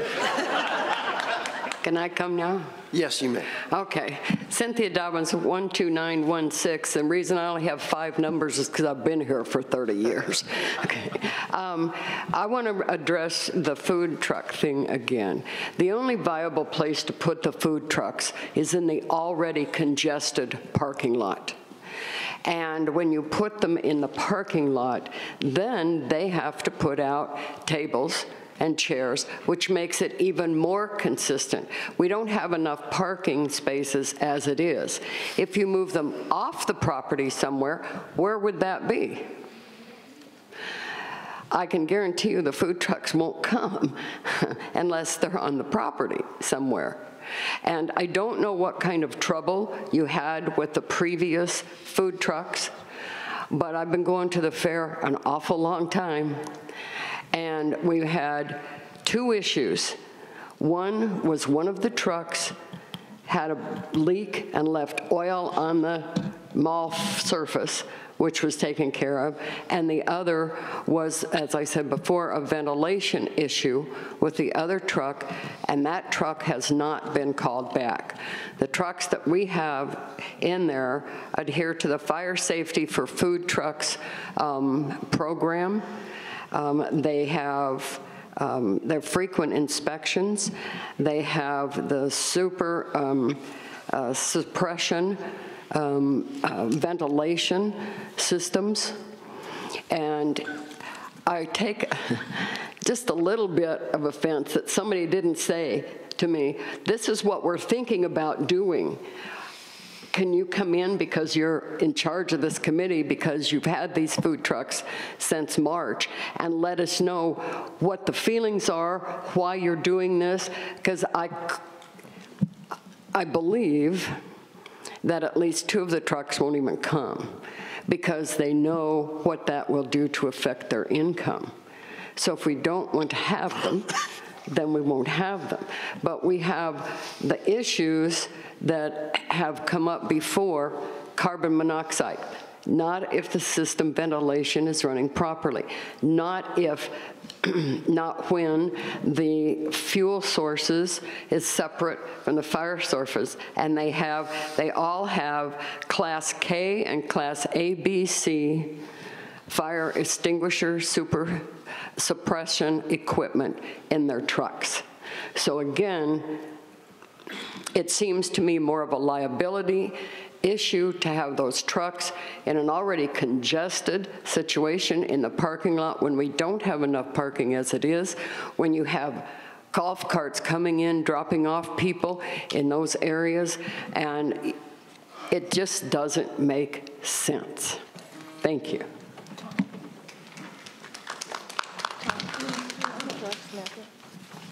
Excuse me. My name is Steve, 160597. Steve, can you hold on just a second? Matthew, what prompted the change on moving the trucks? I think there were several times whenever we had issues with smoke from the grills. And we have people that aren't just out there for a short amount of time while they're eating, but people that are out there selling ducks before and other things that go on out there. And they had to take breaks from both the carbon monoxide as well as the grill. So again, this happened shortly after the last fair. And during that time, when we moved to the holiday event, is when we started moving the trucks outside. I've talked to several people that were out there selling, and the only thing they smelled was food. So I don't know how many people you're talking about. Again, you know, not someone is out there the whole time. I wasn't there, okay? So this came up, it was discussed, and we tried putting them over here on this side, and that seemed a little bit far away. People didn't notice them. So the last, 2 or 3 events where we've had food trucks, we put them over on this side along that parking, and that's worked much better. So as I said before, we're looking at a way to make that area over here on the west side work better for the food trucks. But you didn't have 3,000 people coming in. I understand your concern, and I said we're discussing it. We discussed it this morning. We'll talk about it probably again tomorrow.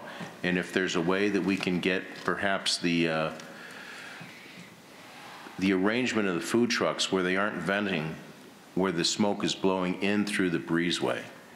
That is the issue, okay? That you have, most of these food trucks, it's not just their grill, they run generators because they're independent. So you have the carbon monoxide from the generators, you have the food being cooked, so there is a considerable amount of fumes coming out of those food trucks. And as we talked about at the last meeting, we are looking at safety in a whole new light here. And just because we've done things that maybe weren't the safest for the last 60 years doesn't mean we should continue. So that's both out here in the breezeway, as well as in the clubs, as well as in our offices. So that's the reason for it. That's why the food trucks have and we made sure these food trucks did, the extra ventilation system that doesn't create that situation. And nobody asked me if I knew the trucks or not. I don't know how you can say it doesn't create that situation when they're venting into a covered area.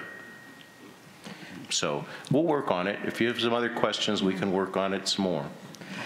My biggest concern is that the Fair Committee was notified so late.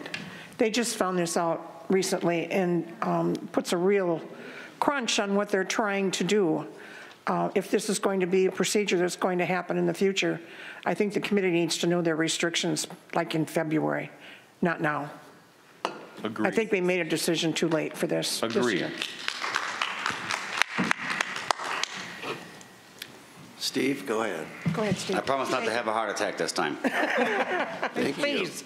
There's always talk about money, right? Well, the sand trap issue, hit the ball straight. I gave him my name and number in the beginning. Thank you. The sand trap issue, it's not financially feasible. Learn how to hit the ball straight. I have to learn. Okay, so that's not financial. That's not needed. The PAC, why not design it into a movie theater? You got people sitting in chairs watching movies. Why not actually think about converting it into, say, a movie theater, an actual movie theater for the people that live here? They might enjoy it. Okay? We have an actual movie theater. Okay? It's all about money. I get it. Because the other question is... Can you say that again? Say that again. I'm sorry, I misunderstood. Turn the PAC into a movie theater. It will be. No, permanent. Well, it can be used for movies. But it's better than sitting in these chairs. Put actual good chairs in there. Yes, I agree with you 100%. It's all about money. Is there an electric posse car? An electric? An electric posse car. Yes. I think there is an electric posse. 2 of them. Yeah. Who said buy those? We already know the problems with electric cars as they are. They have not progressively gotten them better. We pay to charge them. It's RCSC that pays for it. No. The posse has nothing to do with us. That's either way. That needs to be addressed by the board. No. Because it's not part of you. Why are they RCSC? They're not. They're not. Okay. Well, somebody needs to address that. I don't know who to talk to. I'm asking. Yeah, no, it's called a question. I'm asking. Okay. Thank you. I'm sorry. I'm in charge. I'm sorry. I'm in charge of the posse, so I'll speak to you afterwards. Okay, that's fine. That's fine. That's all. Just a question. Pickleball courts. You're talking about getting them fixed and getting them all addressed and so forth. So on. Do they not pay money into that pickleball thing? Do they have a club where they pay into it? Why can they not help put their own money into fixing them courts and help out the community that way? It's called half and half, working together. Okay, pretty simple. The fairway desk, that's a big issue. Okay, that's a real big issue, along with how much money was spent for lighting the desk, so forth, so on. Why is there a backside of that desk? For storage? Storage of what? It shouldn't be stored for nothing. Does not make sense. Pretty back-ass words if you ask me. And to end it all, so far the manager has been brought up 3 times, I will be number 4, on issues with him. And money and so forth, so on, communication, what he does, what he doesn't do, and the power that he has. Seeing as I'm the 4th person today to notice asking questions about this gentleman, shouldn't that be addressed now? Say, I don't know, termination? We are an at-will state. We can terminate like that. It's happened to me. It happened to my wife. It can happen to anybody else too. Like I said, fourth person to address this person and what he's doing around here and not doing around here, and money's being spent. Don't you think it's about time we address that situation now? Thank you. Mr. President. Yes, sir. I just wanted to say one thing. Pickleball, they spend a lot of money and doing things down there that most of the people don't know about. They spent a lot of money this year, so it's not that they don't contribute, because they do. I'm not saying they do or don't. I'm just throwing the idea out there, that's all. Well, I think... I don't play pickleball, sorry, I can't. Well, neither do I, but the point is, we don't want, or at least, here's my point, the major source of funding here is on the backs of the members in that annual assessment. What can I do, what can we do to move some of that funding from other sources? You know, can golf do a better job of contributing to the capital that they require? Yes, they can. What about bowling? What about pickleball? What about other clubs? And I'm not throwing anybody under the bus here. I'm just suggesting that we need to look at other sources of revenue here, because we can't keep thinking that we can just put that on the backs of the members. Yes, thank you. That I wasn't going to go there, but the foundation and this new emphasis to look at the possibility of other sources of funding, that while that funding can't really go into the PIF fund or the SIF fund, it's in lieu of. So the foundation gets a grant, say, from EPA to help with water conservation on the golf courses. That's money that doesn't have to come out of the PIF fund, but the water conservation gets done, and the PIF fund now has more funds for other purposes. Same thing could happen if you got a grant for lighting or sound systems for the Performing Arts Center. That can't really go in the PIF fund, but the money that would otherwise come out of there is now available for other purposes. You don't have, it doesn't land on our backs necessarily to continue to fund some of these if we can get sources of funding from someplace else. So and I know that some of these folks, especially with the foundation issue, were bitterly disappointed in how that situation has turned out. I am sympathetic, but in the grand scheme of things, for 99% of the people in this community, looking for alternative sources of revenue is the way out of this, and we're going to try to do that. So I hope that that's something that you can all feel comfortable with, and we will try to pursue that. Hi, Tammy Rocco, 151506. First of all, I want to thank you all for giving up your time and holding these meetings for the public for us to come and bring you our concerns. I have two issues. First of all, the lady that was wearing the blue that talked about the office being closed, are there hours available for the working people that live here in Sun City? What are the hours that they can get? For instance, my husband hasn't been able to get his little card on the back, or his little circle on the back of his card, because he works during the day. And I know the demographics are changing here, and we do have more working people that live here. Is there an office or a time when the office is open, like 4 to 6 or 5 to 7? The office cardholder services is open first Saturday of each month in the morning. Thank you. That's I did not know that, and that's great. Second thing is, obviously, I'm here supporting Sherry Cantrell from the Palms. She wrote the letter that the board all received. She read it here today. There was no dialogue back. I just want to know where we stand with that. We do have a producer and a director that has been in direct contact with us for filming, and as it stands now, we're doing all of our filming off of our RCSC property, which does not benefit us or the community as a whole. So when can we kind of expect some sort of dialogue back and forth regarding this? Well, that's a good question. There is a policy that relates to this. The concern, at least that I've been told, is can you have any control over that content without the producer feeling that that's constraining their artistic abilities? I believe, Sherry, they have said that they were willing to share the finished products before having them released to the board or to the RCSC. That's great, but that's not quite enough. I mean, what if they come back and do something and they make you guys look in really bad light and we have no control over that? I don't think that's the way this will go. Well, but again, I can't speak to that with 100% certainty. But Sherry really vets the proposals that do come in. She only follows through with the ones that she feels the Palms and Sun City community will benefit from. I mean, my brother-in-law is a videographer in California, and he's been chomping at the bit to come here. And his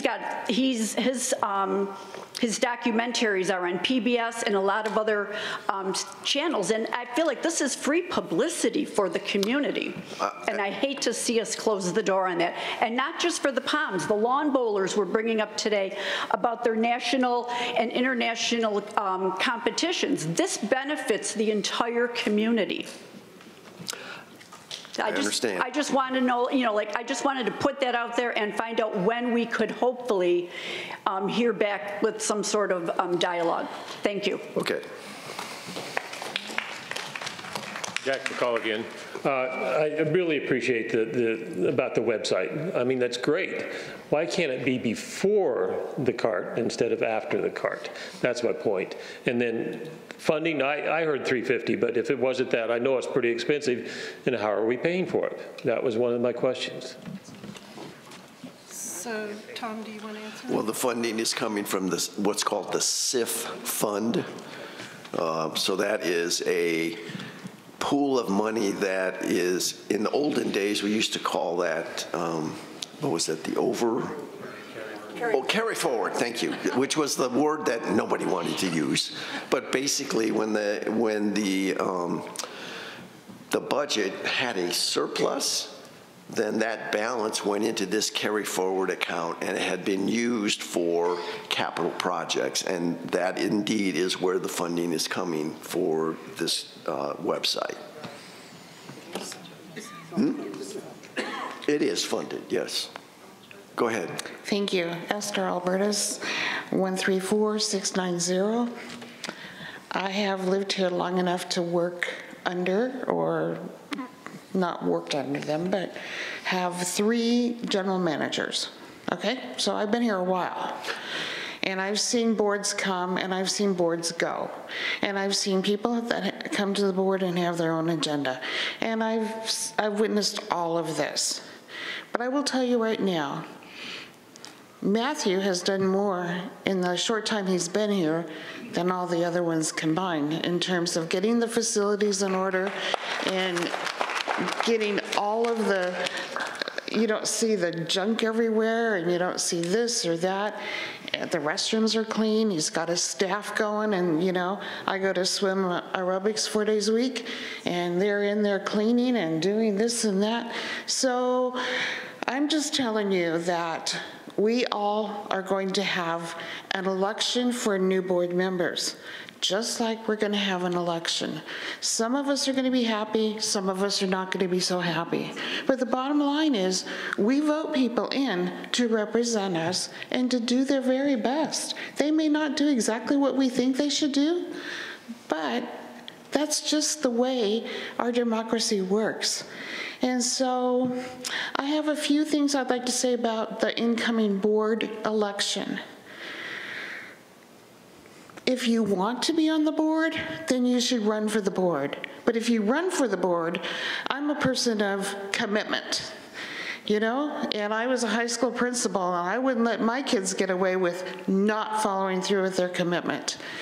And so I understand things happen, maybe illnesses happen, and those are okay. But I've seen some, let's just take my ball and go home, because they didn't do what I wanted them to do. So if you're going to run for the board, run for the board and stay with the board. And if you want to support Matthew, then do it, because he's done the best job he can. And so when you get up here and you talk about, we need a new general manager, oh folks, you don't know what we've had in the past. And this is heaven compared to anything else that we have had.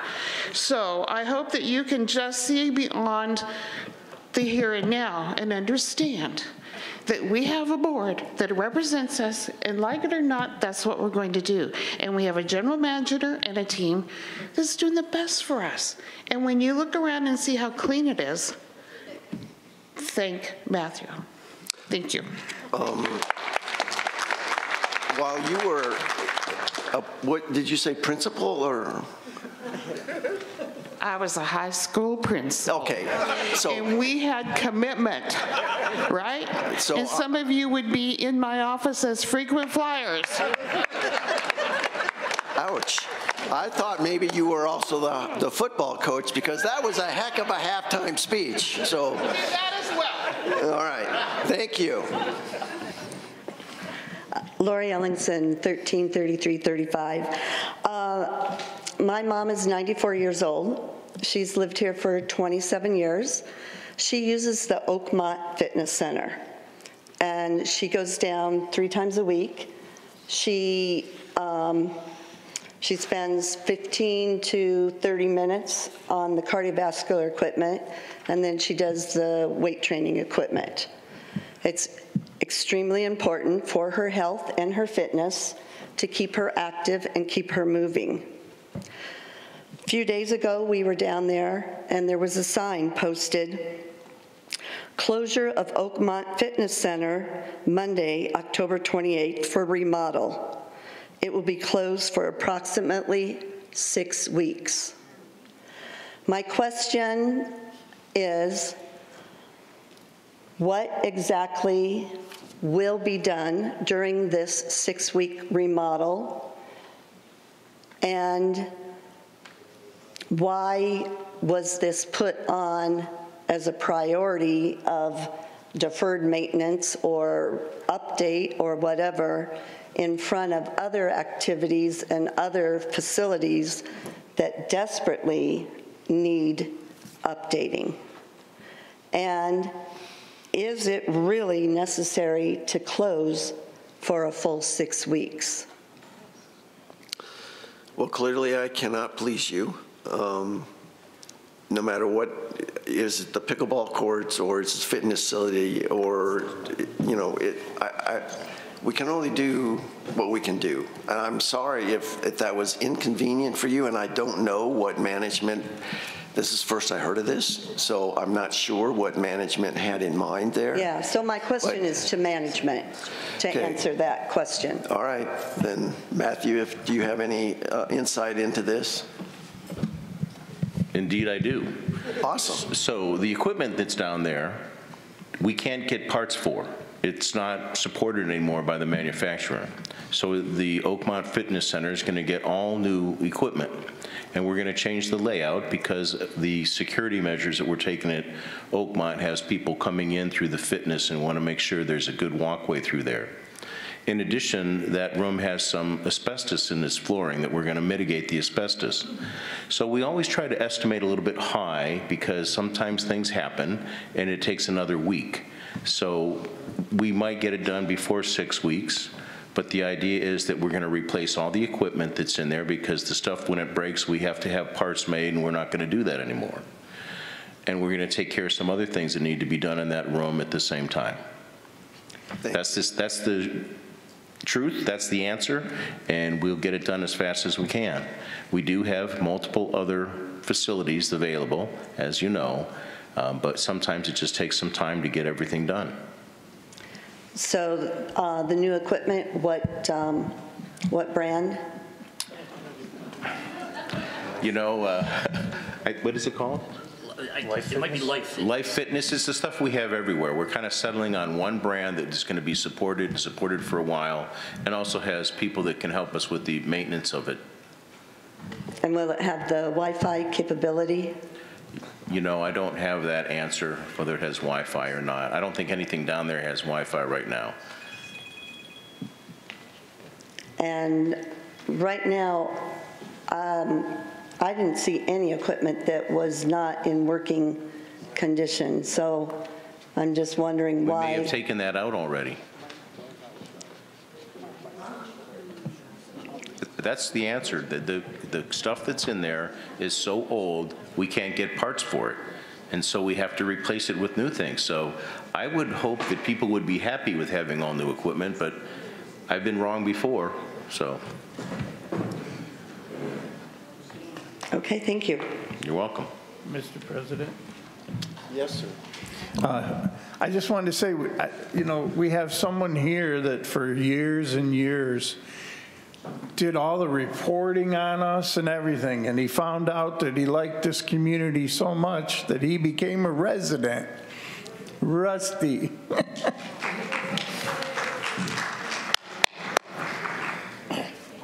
He has his own website. Is there anyone who has not yet spoken? Oh. I'm going to be quick. Thank you. I'm going to be quick. Dave Whelan, 17077.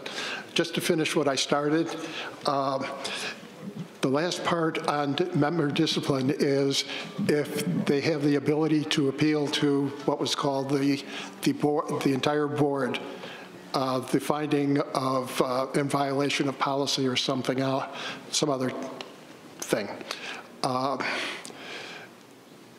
3 people from the board heard the original case.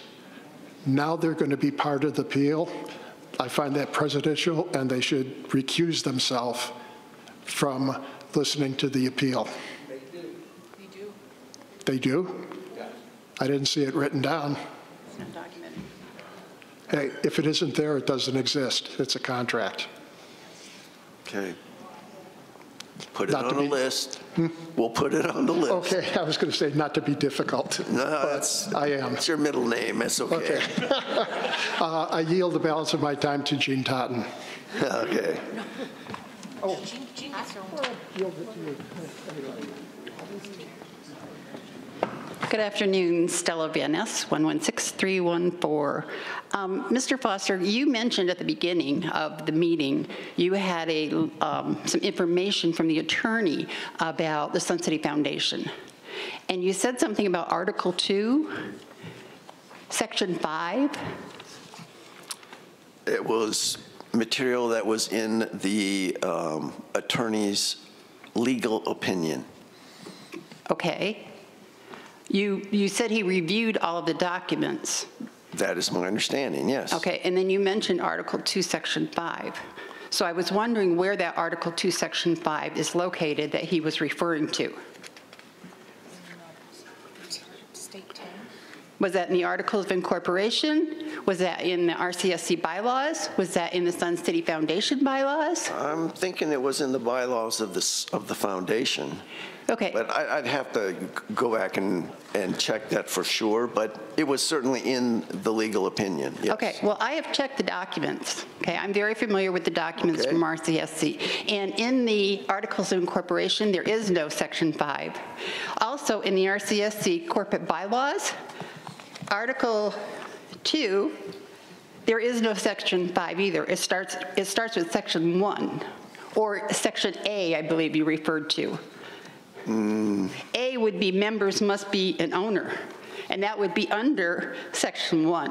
What's the question? Also, the Sun City Foundation bylaws, I want to know where the information he referred to came from. It came from the legal opinion, almost okay, but verbatim. what documents did he review that he's referring to this in his legal opinion? I assume we gave him every document we had. Okay. As far as Sun City's foundation's documents and the RCSC's documents. That was done before I stumbled into this position, okay? Okay. So I'm not making an excuse there, but sort of am. The point is, That's what was in the legal opinion. I didn't make anything up. I didn't paraphrase anything. I just read it verbatim. Okay. That's what it says.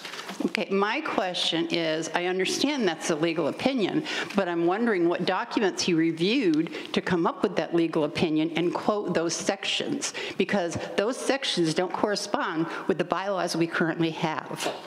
Okay, so I'd like to look at that a little bit further. Also, I have another question regarding, and I'm sorry to say, but it's regarding your position. Okay. My understanding, according to the bylaws and all of the corporate documents I've ever reviewed, and Robert's Rules of Order, that when a president resigns, the vice president takes over that position. There is nothing in our bylaws or our corporate documents that call for a special election mid-year for officers. So if the vice president were to become the president, she should stay in that position, not call for a special election. Well, also, morally and ethically, what is right about that vice president then taking another position as a vice president when she's already clearly defined that she will not move into the position of president as the corporate documents call for? Well, the documents actually, and because we went through this pretty thoroughly and had quite a few discussions about this. So when the former president stepped down, you are correct, the vice president becomes president.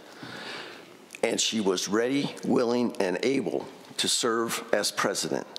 However, the documents also say that within 15 days, she will have an election amongst the board to determine— Where does it say that in the documents?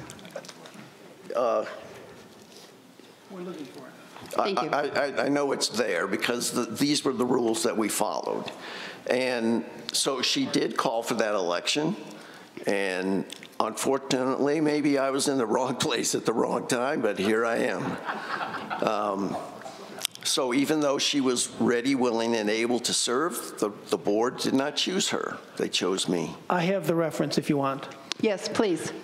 In Article 6, Section 8, removal of board officers. Are you looking at the Articles of Incorporation? Are you looking at the bylaws? I'm looking at the RCSC bylaws, ma'am. Okay. Okay. And it's where? RCSC bylaws, Article 6, Section 8. An officer who is unwilling or incapable of satisfactorily performing the responsibilities of his or her office may be removed by a ballot. An officer so removed shall continue to be as a board of director, which Director Melez. The articles address removal of any elected or appointed board of director from the board. A new election of an officer by the board of directors for the vacated position shall be held within 15 days after removal. In the case of a vacancy in the president's office, the vice president will perform the duties until a new president is elected. That's exactly what we did. Okay, and what section is that under? That is RCSC corporate bylaws, Article 6, Section 8. Which bylaw? RCSC. Okay, I'm looking at the current bylaws, okay, that you handed out, and with your changes, et cetera, and I'm looking at Article 6 under officers, and it goes to Section 7. There is no Section 8. Ma'am, that is a draft document. This is the one that's in place now, and that's the one we used. You can't tell us not to follow policies of a draft document when that is not an official document. Okay, but this document is what you gave the members to make changes on, that you wanted to revise, and yet there is no Section 8 here. That's right, ma'am, because we have to operate now under what is currently in place, and that's what we followed. We can't follow the dictates of a draft document because it hasn't been passed and it's not valid. We follow the valid policies of the current RCSC bylaws. Okay, I still have to ask the question. If the vice president did not assume the role of the president or was not able or willing to assume the role of the president, why was she put in the position of vice president again when she didn't fulfill those duties initially? But she did. Yes. She did exactly what it said. In case of the vacancy of a president's office, the vice president will perform the duties of the president until a new president is elected. And she did that, and she was very sanguine with it. So I don't understand what you say we didn't do because I was there. Okay. Thank you very much for your time. You're welcome. Yes, ma'am. I'd like to speak to some of the questions about the location of specific items. Legal counsel responded that the foundation is organized and operated exclusively for the benefit of RCSC. That purpose and objective is set forth in Article 2, Section A of the foundation's Articles of Incorporation. In technical terms, the foundation is a supporting organization under IRC Section 509A. So that is the first part. The second part is that with regard to the specific questions of who appoints the Foundation Board of Directors, the legal opinion is extremely clear. It states bluntly that the Foundation has no voting members, rather the directors of the Foundation are appointed and elected by the RCSC Board of Directors, Foundation Bylaws, Article 5, Section 3. So that's what was actually stated. And then the next comment that referred was the part about what are our goals and objectives, which is Article 3 of the RCSC Articles of Incorporation. So that was the part where we talked about to establish and conduct social, cultural, etc. So those are the three areas where we're referencing either foundation or RCSC. So I just want to share, I'm not sure, I don't see in what was read right now, and I could be overlooking it, I do not see the references that you were referring to, Ms. Van Ness. I don't know if perhaps they got jotted down incorrectly. But right now, we're looking Article 2, Section A of the Foundation's Articles of Incorporation for supporting organization under IRC Section 509A. And we are looking at Foundation Bylaws Article 5, Section 3, that the foundation has no voting members. So those are the pieces, and then the Articles of Incorporation about what RCSC's fiduciary, et cetera, responsibility is. Thank you. Yours or theirs? That's Steve's. Sherry Cantrell, 144201. I just want to comment to Mr. Foster on your comment, and I do appreciate what you said about being uncertain about the content of any documentary. And as I said before, and I'll reiterate, we're very, very careful. We do not want to have anything that would ever show us in a negative light, or the community. And I just wanted to share some information that perhaps will ease your mind a little. The filmmaker or the creative director herself, she is a critically acclaimed director. She presently has work on Netflix and a series called Untold. It's about the U.S. women's national soccer team goalkeeper, Hope Solo. It's aired on lots of platforms. Her documentary, Mariah, A Boxer's Dream, is a coming-of-age story of a girl on a Navajo nation with Olympic dreams, played at over 15 film festivals. She's won 2 Webbies. I could go on and on. She's done Super Bowl commercials. She's excellent. The producer is phenomenal. They are world-recognized creative company. They have won Academy Awards. They won one for Summer of Soul. It was one of the most awarded documentaries in history. They've done Fog of War. They were nominated for What Happened, Miss Simone, and Paradise Lost. They've done Emmy-winning Hamilton, Emmy-winning David Byrne's American Utopia, Spring Awakening, Tony Award-winning musicals, Come From Away. I could go on and on. I have paragraphs of what they have done. So we feel very, very comfortable in working with these people. They don't want to put any product out there that reflects on them with this kind of history. So they're very, very good. And it comes down to having faith, you know, and assurances that what they're giving you. They're very willing to have a Zoom calls with you, to talk with you. Their summary, just to show you what they did say, this, they also sent me all their insurance coverage. Radical Media is the name of the company, but they said we are thrilled about the opportunity to collaborate with the Palms and highlight not only their inspiring efforts, but also the vibrant Sun City community supported by the RCSC. We are excited to shine a light on such a close-knit neighborhood, which embodies the perfect environment for those seeking an active, fulfilling, and secure lifestyle in their golden years. So if you have any questions, I would be happy to answer those directly or connect you with these people so that you can ask the questions yourself of them. Thank you very much. Yes. I have a question. What is your timeline? You've asked when, I believe, you asked when will you have an answer. What is your timeline? They're actually arriving in November to film us. They're going to parades with us.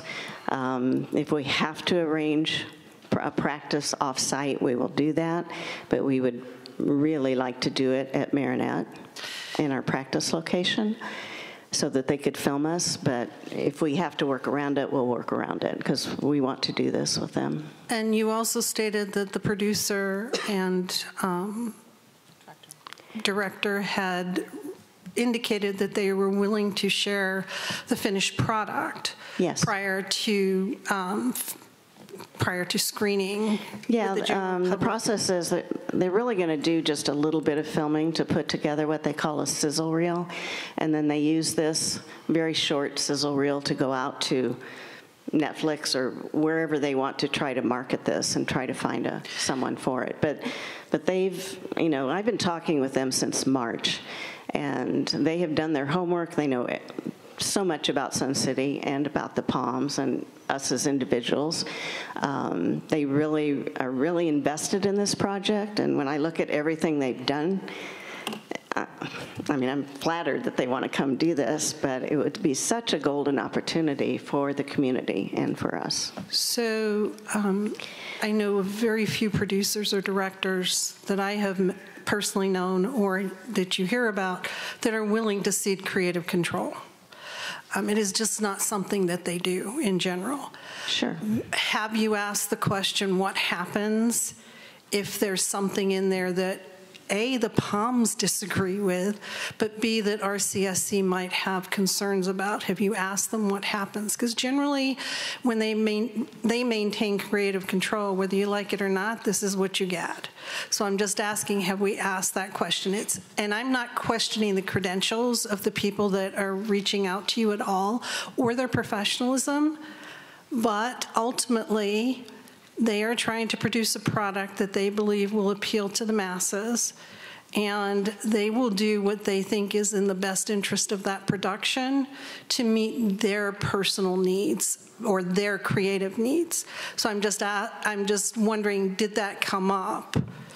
I have had discussions with them. I know we're not the housewives of Sun City. Right, I get it, I get it. They're not going to go out and look for that kind of material for their documentary. They're not in that level of productions at all. So they have a clearly stated purpose of what they're trying to accomplish. I have a sheet of their log line, their synopsis, their requests, their profiles, their company bios. Could you share all of that with the board, please? I do. I have an extra copy of that, and I also have a copy of their filming info sheet.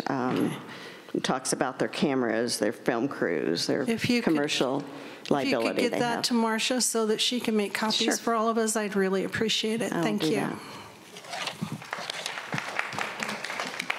have a question. Have you submitted a request? Okay. Anything else? Yes. Yeah. Have you submitted a request for this? A request to who? To have them come on property. They're asking for permission before they come on property. I know. So there's a request form that goes out that, as far as we're aware, hasn't been submitted. I did not know of any request form. That's the first I've ever heard of that. That was the whole. That's what happened last year. That was the whole purpose of the email that I sent to the board, because I wanted to have a dialogue to find out what is the process, who is the contact person. We don't know who to contact. We don't know that there's forms. It was Jolynn in previous years, and now it's Aaron. and then it filters up through Mike and to me. So as far as Mike and I know, there hasn't been any request made. Yeah, we met with Aaron. He didn't tell me that. Yeah, he never explained that at all when we met with him. That's possible. The issue is, like Chris was saying, Director Chris, they didn't want to give us the right to review it. Who's that? The one that was doing it last year for AARP. And said, okay, well, if that's your stance, well, you know, that's okay, then we won't do it. So if you're saying that they are giving that to us now, I don't see an issue with it. Yes. Yeah, it was like last November, wasn't it? It was in the spring, I believe. Well, no. It started, and then the newsletter that they eventually did came out in June, so it was. Yeah, it was an AARP online magazine, if I recall, that they were doing. It was the Ethel newsletter, which is part of AARP. Yes. So we'll work it out. I can't imagine AARP is going to trash a senior no. community. I mean, this is their demographic. I understand. So you guys can work this out. We'll investigate it and figure out where it's at. Thank you. So get back with Aaron, and he can help you with the process. Hi, Jean.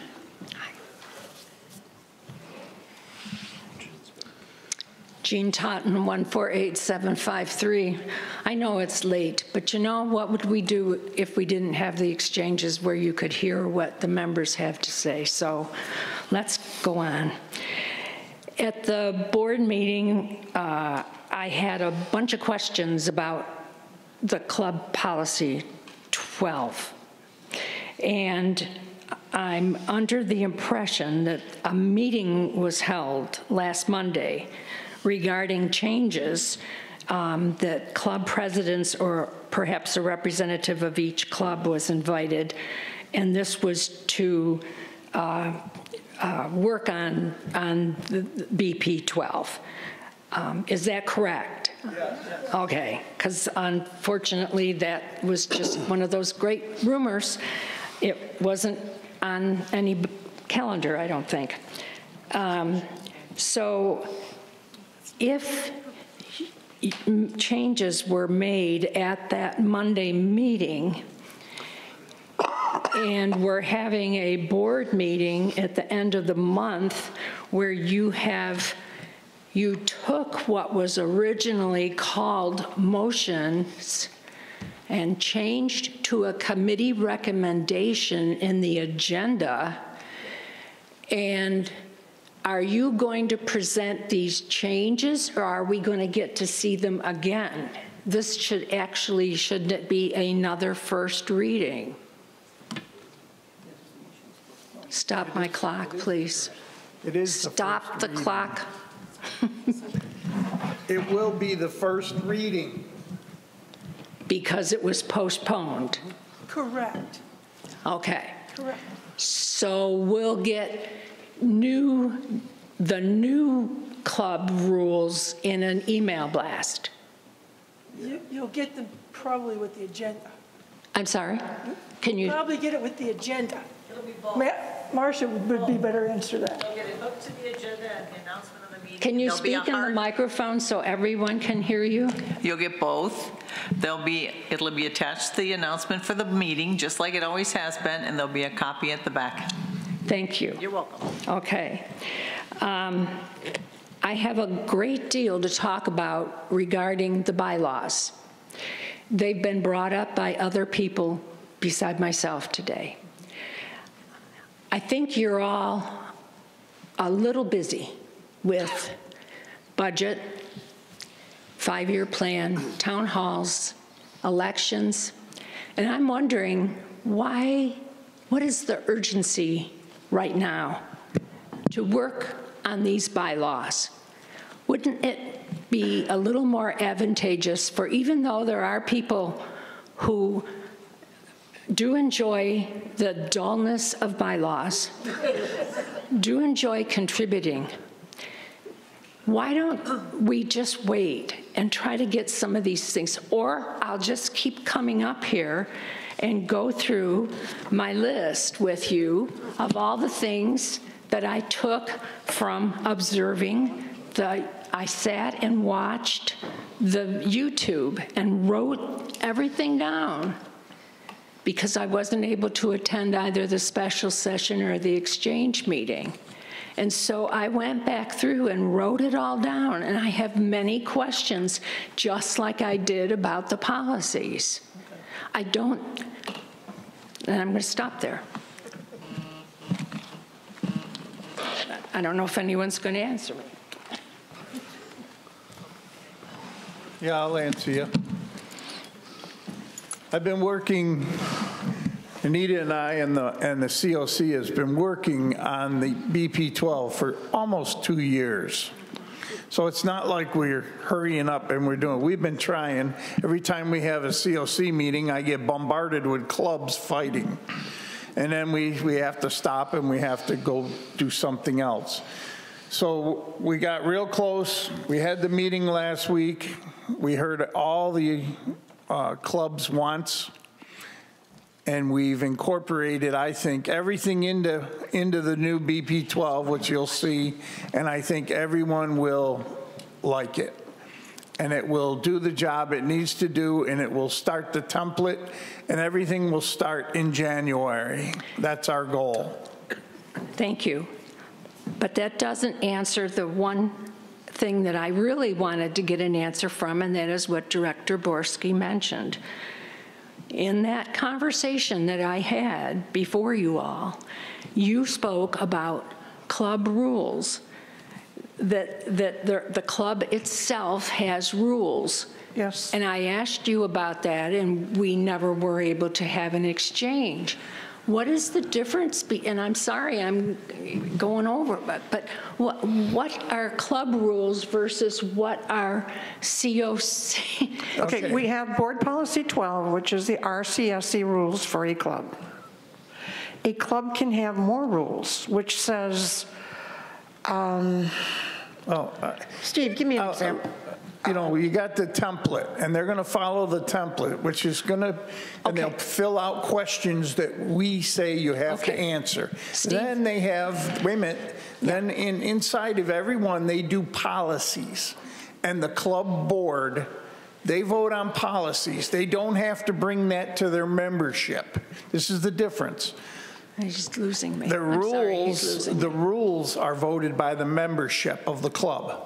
Policies the board makes up. So they will all those items in the club BP12 are from the board. From us. Us. You. Yes. And then each club has their own policies. Yes. Yes. Why? Make things more strict. We can say... make things more strict? Yes. One of our policies in BP12 is that video and pictures are allowed. Well, you can take videos, you can take pictures, you can do whatever you want to do.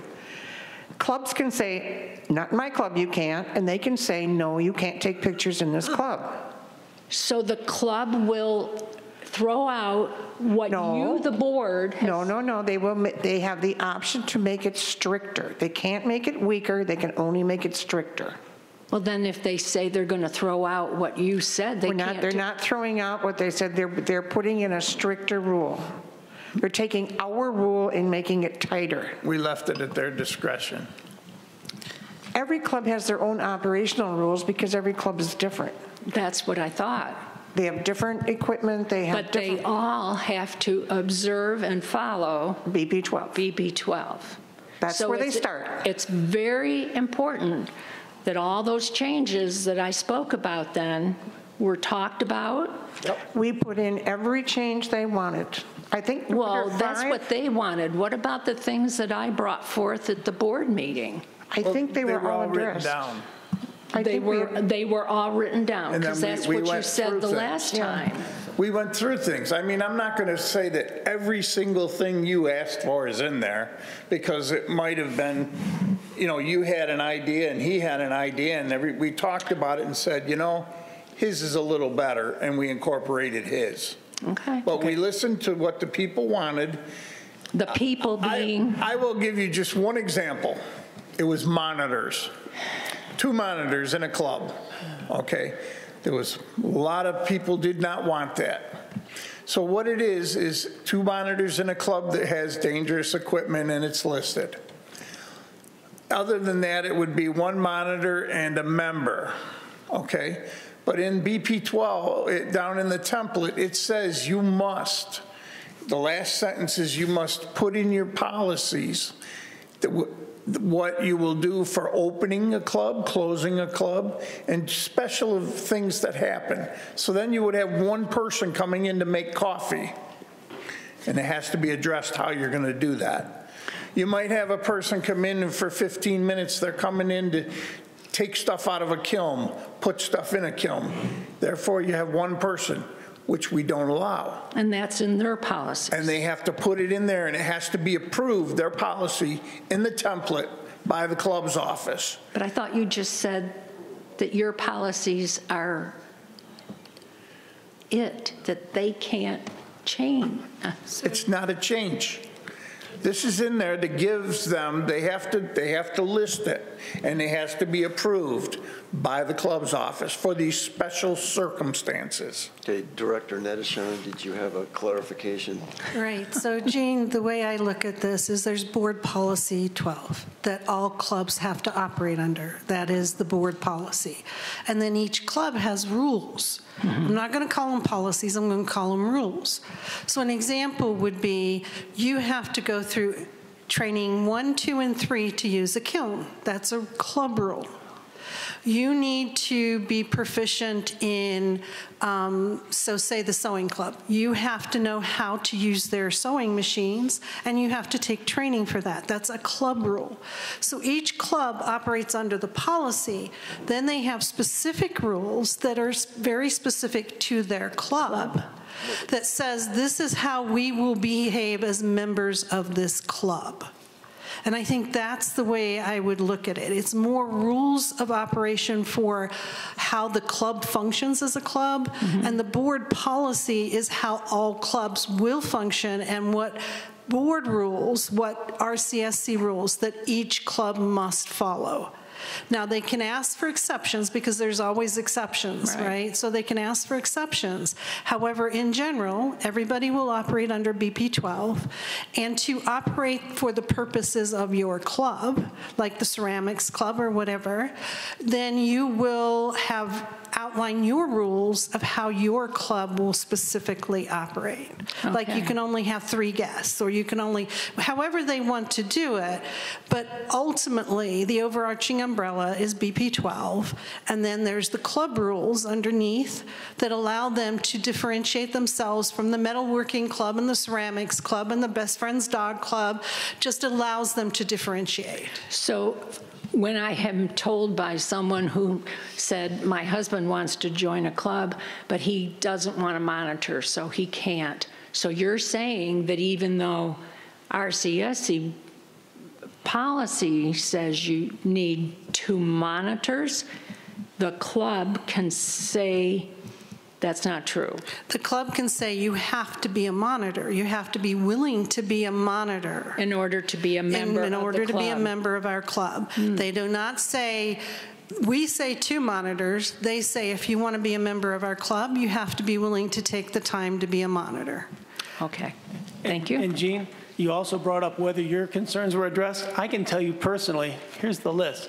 I went back to that. I watched the whole video of the exchange just to find you and wrote them all down, and they have been addressed. You may not like all the answers, but we talked about them. That's great. I love it. Thank you, because I took the time to watch the exchange and the special session to make my list, which is what I did on the bylaws as well. But I'm yielding to Mr. Lenevsky. Alan Lenevsky again, 147871. I've been listening to this meeting, and also I've been reading the paper today, so I have a few concerns. The first concern is, although you may have the legal right to do what you want with the foundation, I'm not saying you do, I haven't read the documents in a long time, you may have it, it doesn't mean that you have to take the positions that you have taken. So a concern that I have is, why did you choose to make some changes in the foundation? And I also understand from the paper that 2 particular members who were appointed, and I don't know who they are, to the foundation were rejected by that foundation board. They actively did not want them. Why did you feel it necessary to impose those people on the foundation? The second one is, I'm concerned. Yeah, okay, let's answer the question. Yeah, as long as my time is stopped so I can ask the others. Go ahead. Let me tell you about the 2 people that the foundation board turned down. One of them is a former educator who has written and received grants in the past. She knows how to write a grant. She knows how to look up, how to research grants. The other person that was denied is a former 23-year, I believe, executive director of a county-wide foundation in the state of Wisconsin. She has plenty of experience, knows the rules, knows all the IRS stuff, all that kind of stuff. We hope to bring them on to advise us because we know they had the experience. We brought them into the foundation meeting. They gave a little speech about who they were and why they were there, and left, and the foundation members denied their membership. So even though you have the legal right, you say, to overrule the foundation, it doesn't mean that it's a wise thing to do. It might have been better to find somebody else, but I'm not going to get into the personalities. I'm just stating that that's abundantly clear. The second thing I'm concerned about is systems. Today, or in the last, we'll say year, a couple things come to mind. One, President Foster, you mentioned that you didn't know about if I understood you correctly, you did not know about the trucks being moved, the food trucks being moved. That affects a large number of people. Also, let's review the library. As I understand it from my readings of the library was going to be, at least one library, maybe 2, depending on who you talk to, were going to be closed. The Friends of the Library were not informed about that, and from what I read in the paper, the board in advance was not informed about that. Maricopa County took action to make sure the Friends of the Library knew it, and the board reversed it. So those are two decisions that have been made that affect large numbers of people within the community. I would hope that this board, if it feels it necessary, and it appears it may be necessary, sets up a procedure before major decisions that affect the libraries, thousands of people are made, that they at least be informed of it, and in fact, they're the governing body. They have the responsibility for that. So we've done exactly that. Okay. So there have been some disagreements and misunderstandings between the general manager and the board. I assure you, they have been addressed. Okay.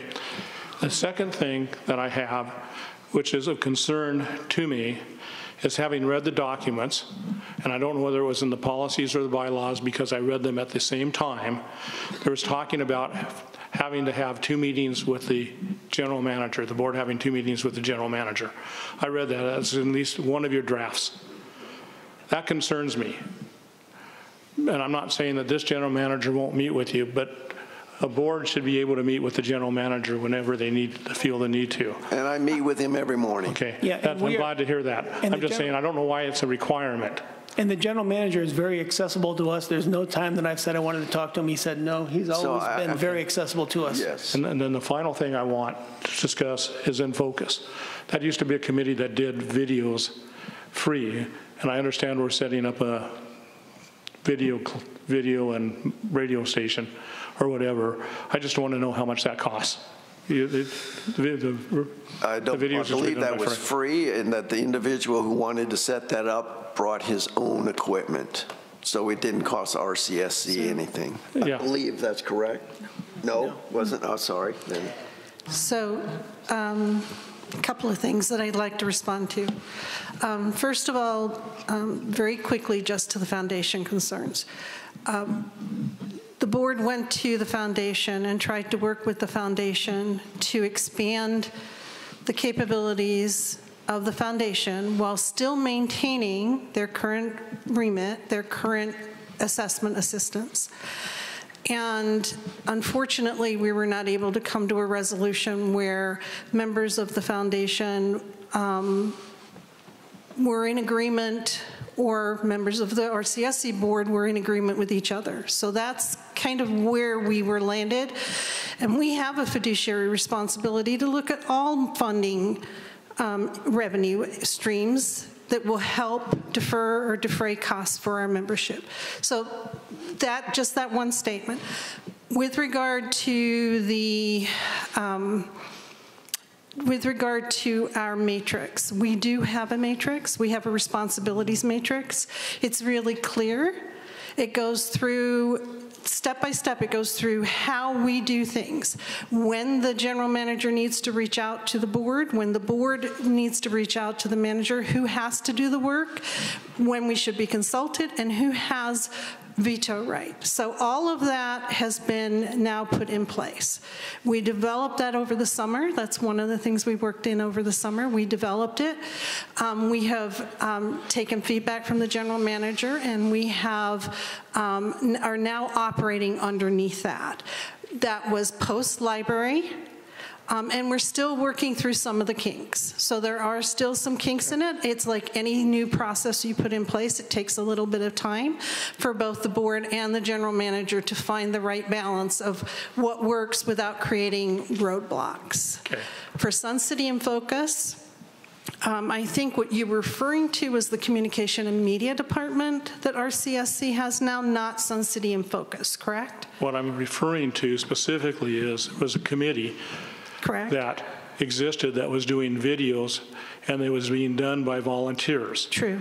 Many of those people, if not all of them, have resigned because of disputes with the RCSC. It's been announced that there's going to be a, I don't want to say a radio station, but basically a video or radio electronic communications, that there's going to be a department. My question is specifically, since the volunteers are no longer there, or at least majorly reduced, how much money is it going to cost the RCSC in additional funding to buy equipment that they didn't need to have before, and employees? How many new employees or employees that are being transferred? In other words, what is the economic cost of this? Okay. So first, I'd like to say for Sun City in Focus, we're working to try and work with the previous members to come up with a format where RCSC and what is now Sun City Magazine to work together. We're working on that. With regard to the costs of the communication and media department, I can't speak to that. You would need to, Matthew, do you have an answer of the overall cost of that, or are we not in a position to make that statement? I can say that it wasn't a lot. Basically, it was some computer and licensing. So I don't have the exact numbers right now, but I can get those when we answer our questions later on. Okay. Thank you. Then one last comment, and then I'll be done for the day. I'm a little bit distressed at the conversation that has occurred regarding prior approvals of people coming on to the RCSC, and maybe it'll be bad publicity and all of that. I've lived in this community for 6 years. I think this community and its RCSC management and the board should be willing to take the chance without censoring and having final say on people who want to do stories about the RCSC. It sells itself. It strikes me as an paranoia that something bad publicity might happen, which is a possibility, but I think the chances are that it would be overwhelmingly that it would be good publicity, and I think that the board ought to adopt a policy that lets people come on and do the type of things that the Palms have asked. Thank you. Thank you.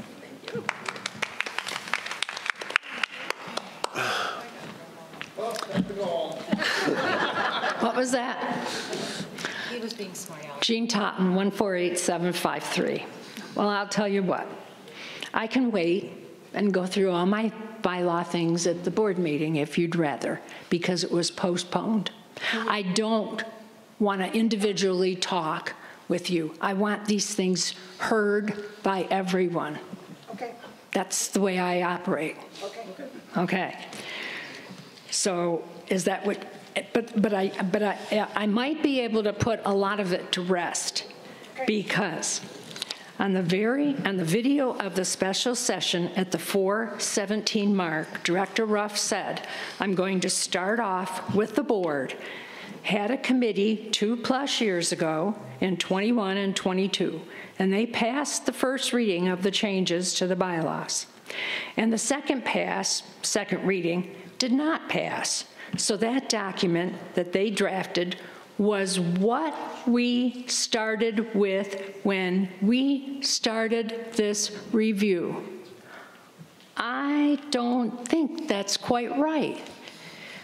When I started on the board in January of 23, I had my first signed bylaws. All these took place through the year.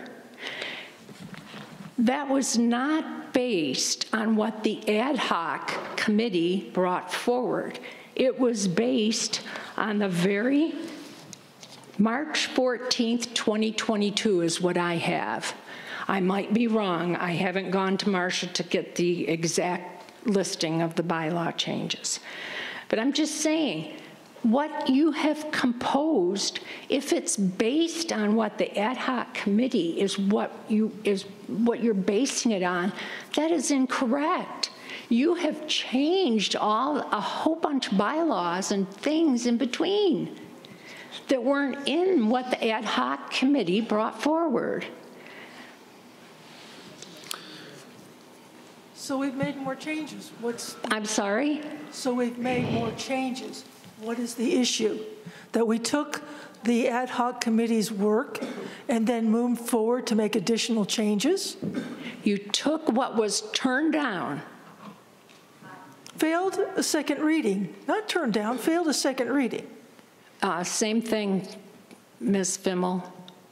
It didn't pass the board. No, it didn't go into effect. No, if it didn't go into effect, correct. What was still in effect is what you should have started your review of the bylaws from, because that is what has transpired through my whole term and now in 2024. Am I? Jean? We've made bylaw changes. I'm not understanding what you're saying. We made bylaw changes. We're continuing to make I think we should bylaw let Director changes. Ruff answer the question. We used that document as just a review point to see if there was good stuff in it that we wanted to use, and there was some that we used from that. And then we went forward, went through different sections, met with board members, met with non-board members, discussed it in plenty of arenas, and then we put it forward. You misspoke then. You did not start with what the ad hoc committee. I started with a review of it. Are we just? Well, I don't understand. Semantics here, I don't think you need to understand how we got there, but we did review that as a beginning point, because a lot of people, Alan especially, spent a lot of time putting that document together.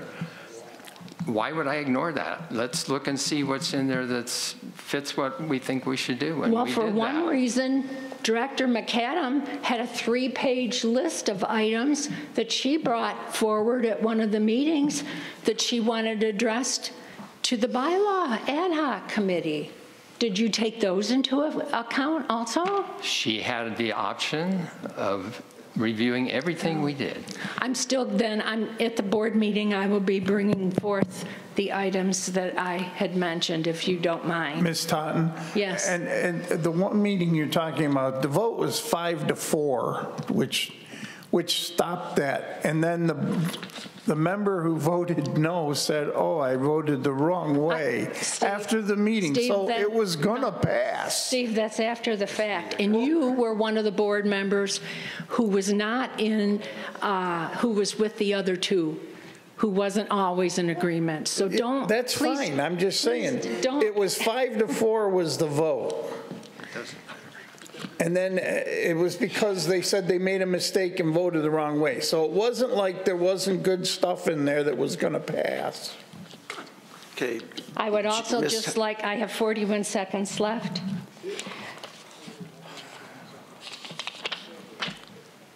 communication, you talk about town halls, you talk about you hope that you can get us information about the budget before the week is out so that we get a chance to look at it. That would be great. That will happen. So that it becomes not a town hall presentation, but a town hall discussion.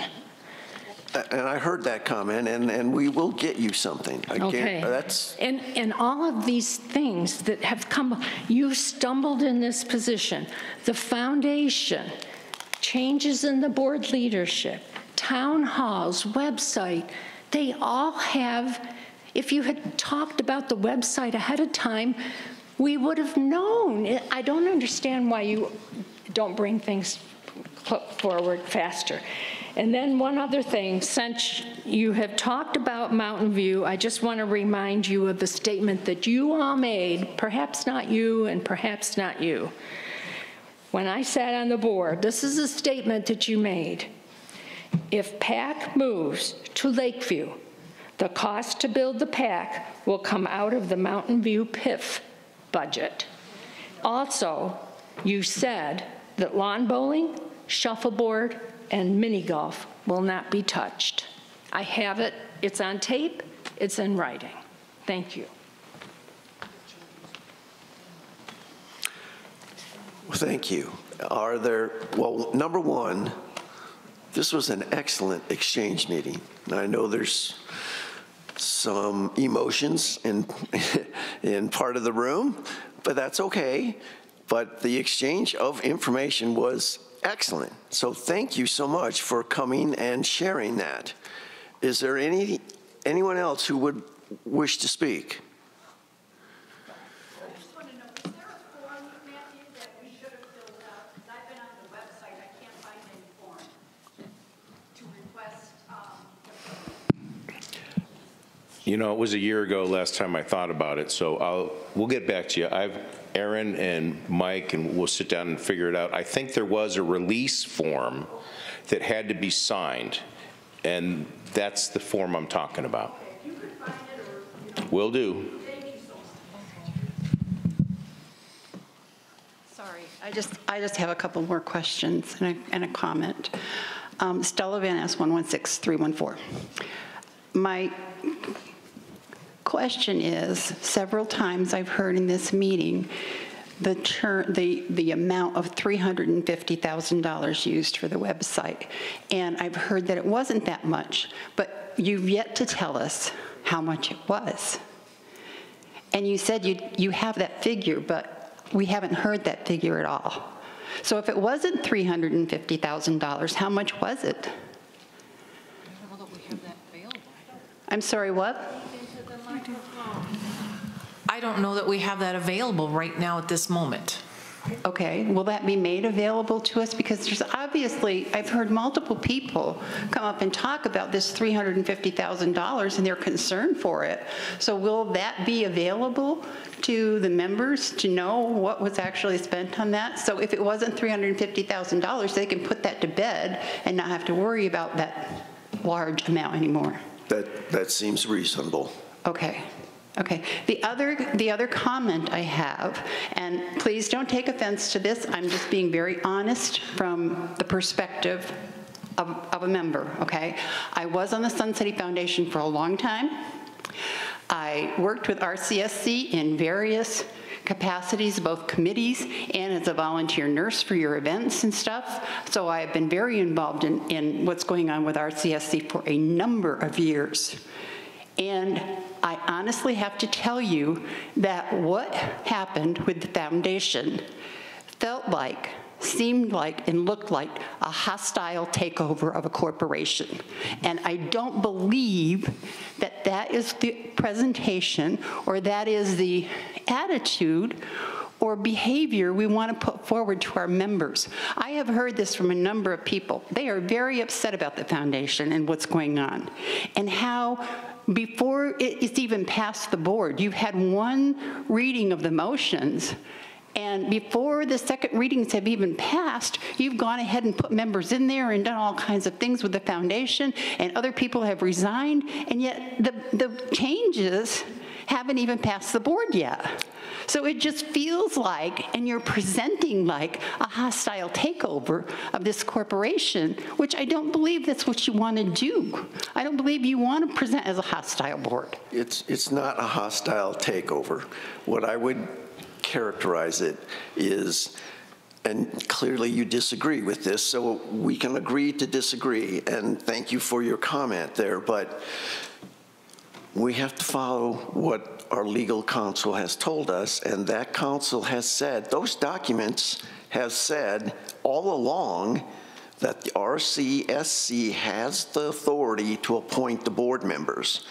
The fact that they brought a couple of these folks in and asked them to be added to the board, that was maybe a mistake, because that subset of the foundation board, according to the attorney, is you don't have that right. That is something that the RCSC has the authority for. They didn't need to go to the foundation and say, would you like these people on the board? They could simply, I get 100% the almost righteous indignation that those folks on the foundation felt about the intent of the RCSC board to want to expand the authority, the effort of the foundation. I understand that that's been frustrating for a lot of folks.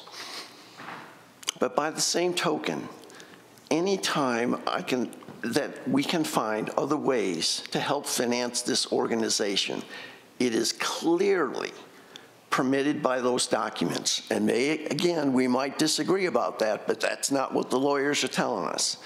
So there's no reason why we shouldn't at least try to go down that path to try and take some of the weight off the backs of the members, if we can, the financial weight. I don't disagree with that, and I haven't disagreed with that. Okay. What I'm trying to explain to you is a precedence has been established.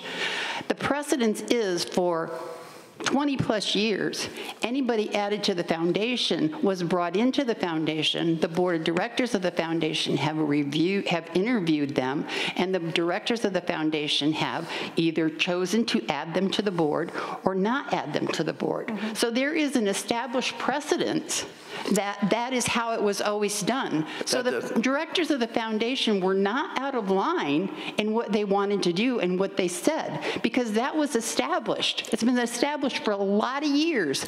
And for all of a sudden to change that seems like a hostile takeover. I'm just telling you what it seems like. We can agree to disagree about that, because clearly the attorneys have told us the foundation board, no matter what the precedent was, they did not have that authority. I understand that. I've talked to Mr. Hyatt about this stuff a long time, so I understand that, okay? Thank you. And that's why I asked to see the document, because I have talked to Mr. Hyatt. I do know what the attorneys are saying, okay? So we really don't have a major disagreement here. We just It's the appearance of the way you did it. Well, I guess it is appearance. It's strictly appearance. And you can look at it from your point, and I can look at it from my point, and the members are looking at it from their point, and that may be your problem. Well, I thank you very much for your time. Thank you. You're welcome. I would say there are at least some letters to the editor today that are a different point of view than you've shared. It's a long-range planning committee. We all know that, so. Okay. Anything less? All right. Anybody else like to make comments today? All right. The next meeting of the Board of Directors will be on October 31, 2024 at 9 a.m. right here at Sundial. The next exchange will be November 11, 2024 at 9 a.m. here again at Sundial. The next annual meeting is March 11th at 2025 at 6 p.m. again right here in Sundial. There being no further business, and without objection, this meeting is now adjourned. Thank you very much. Oh, yes, turn your electronic devices on.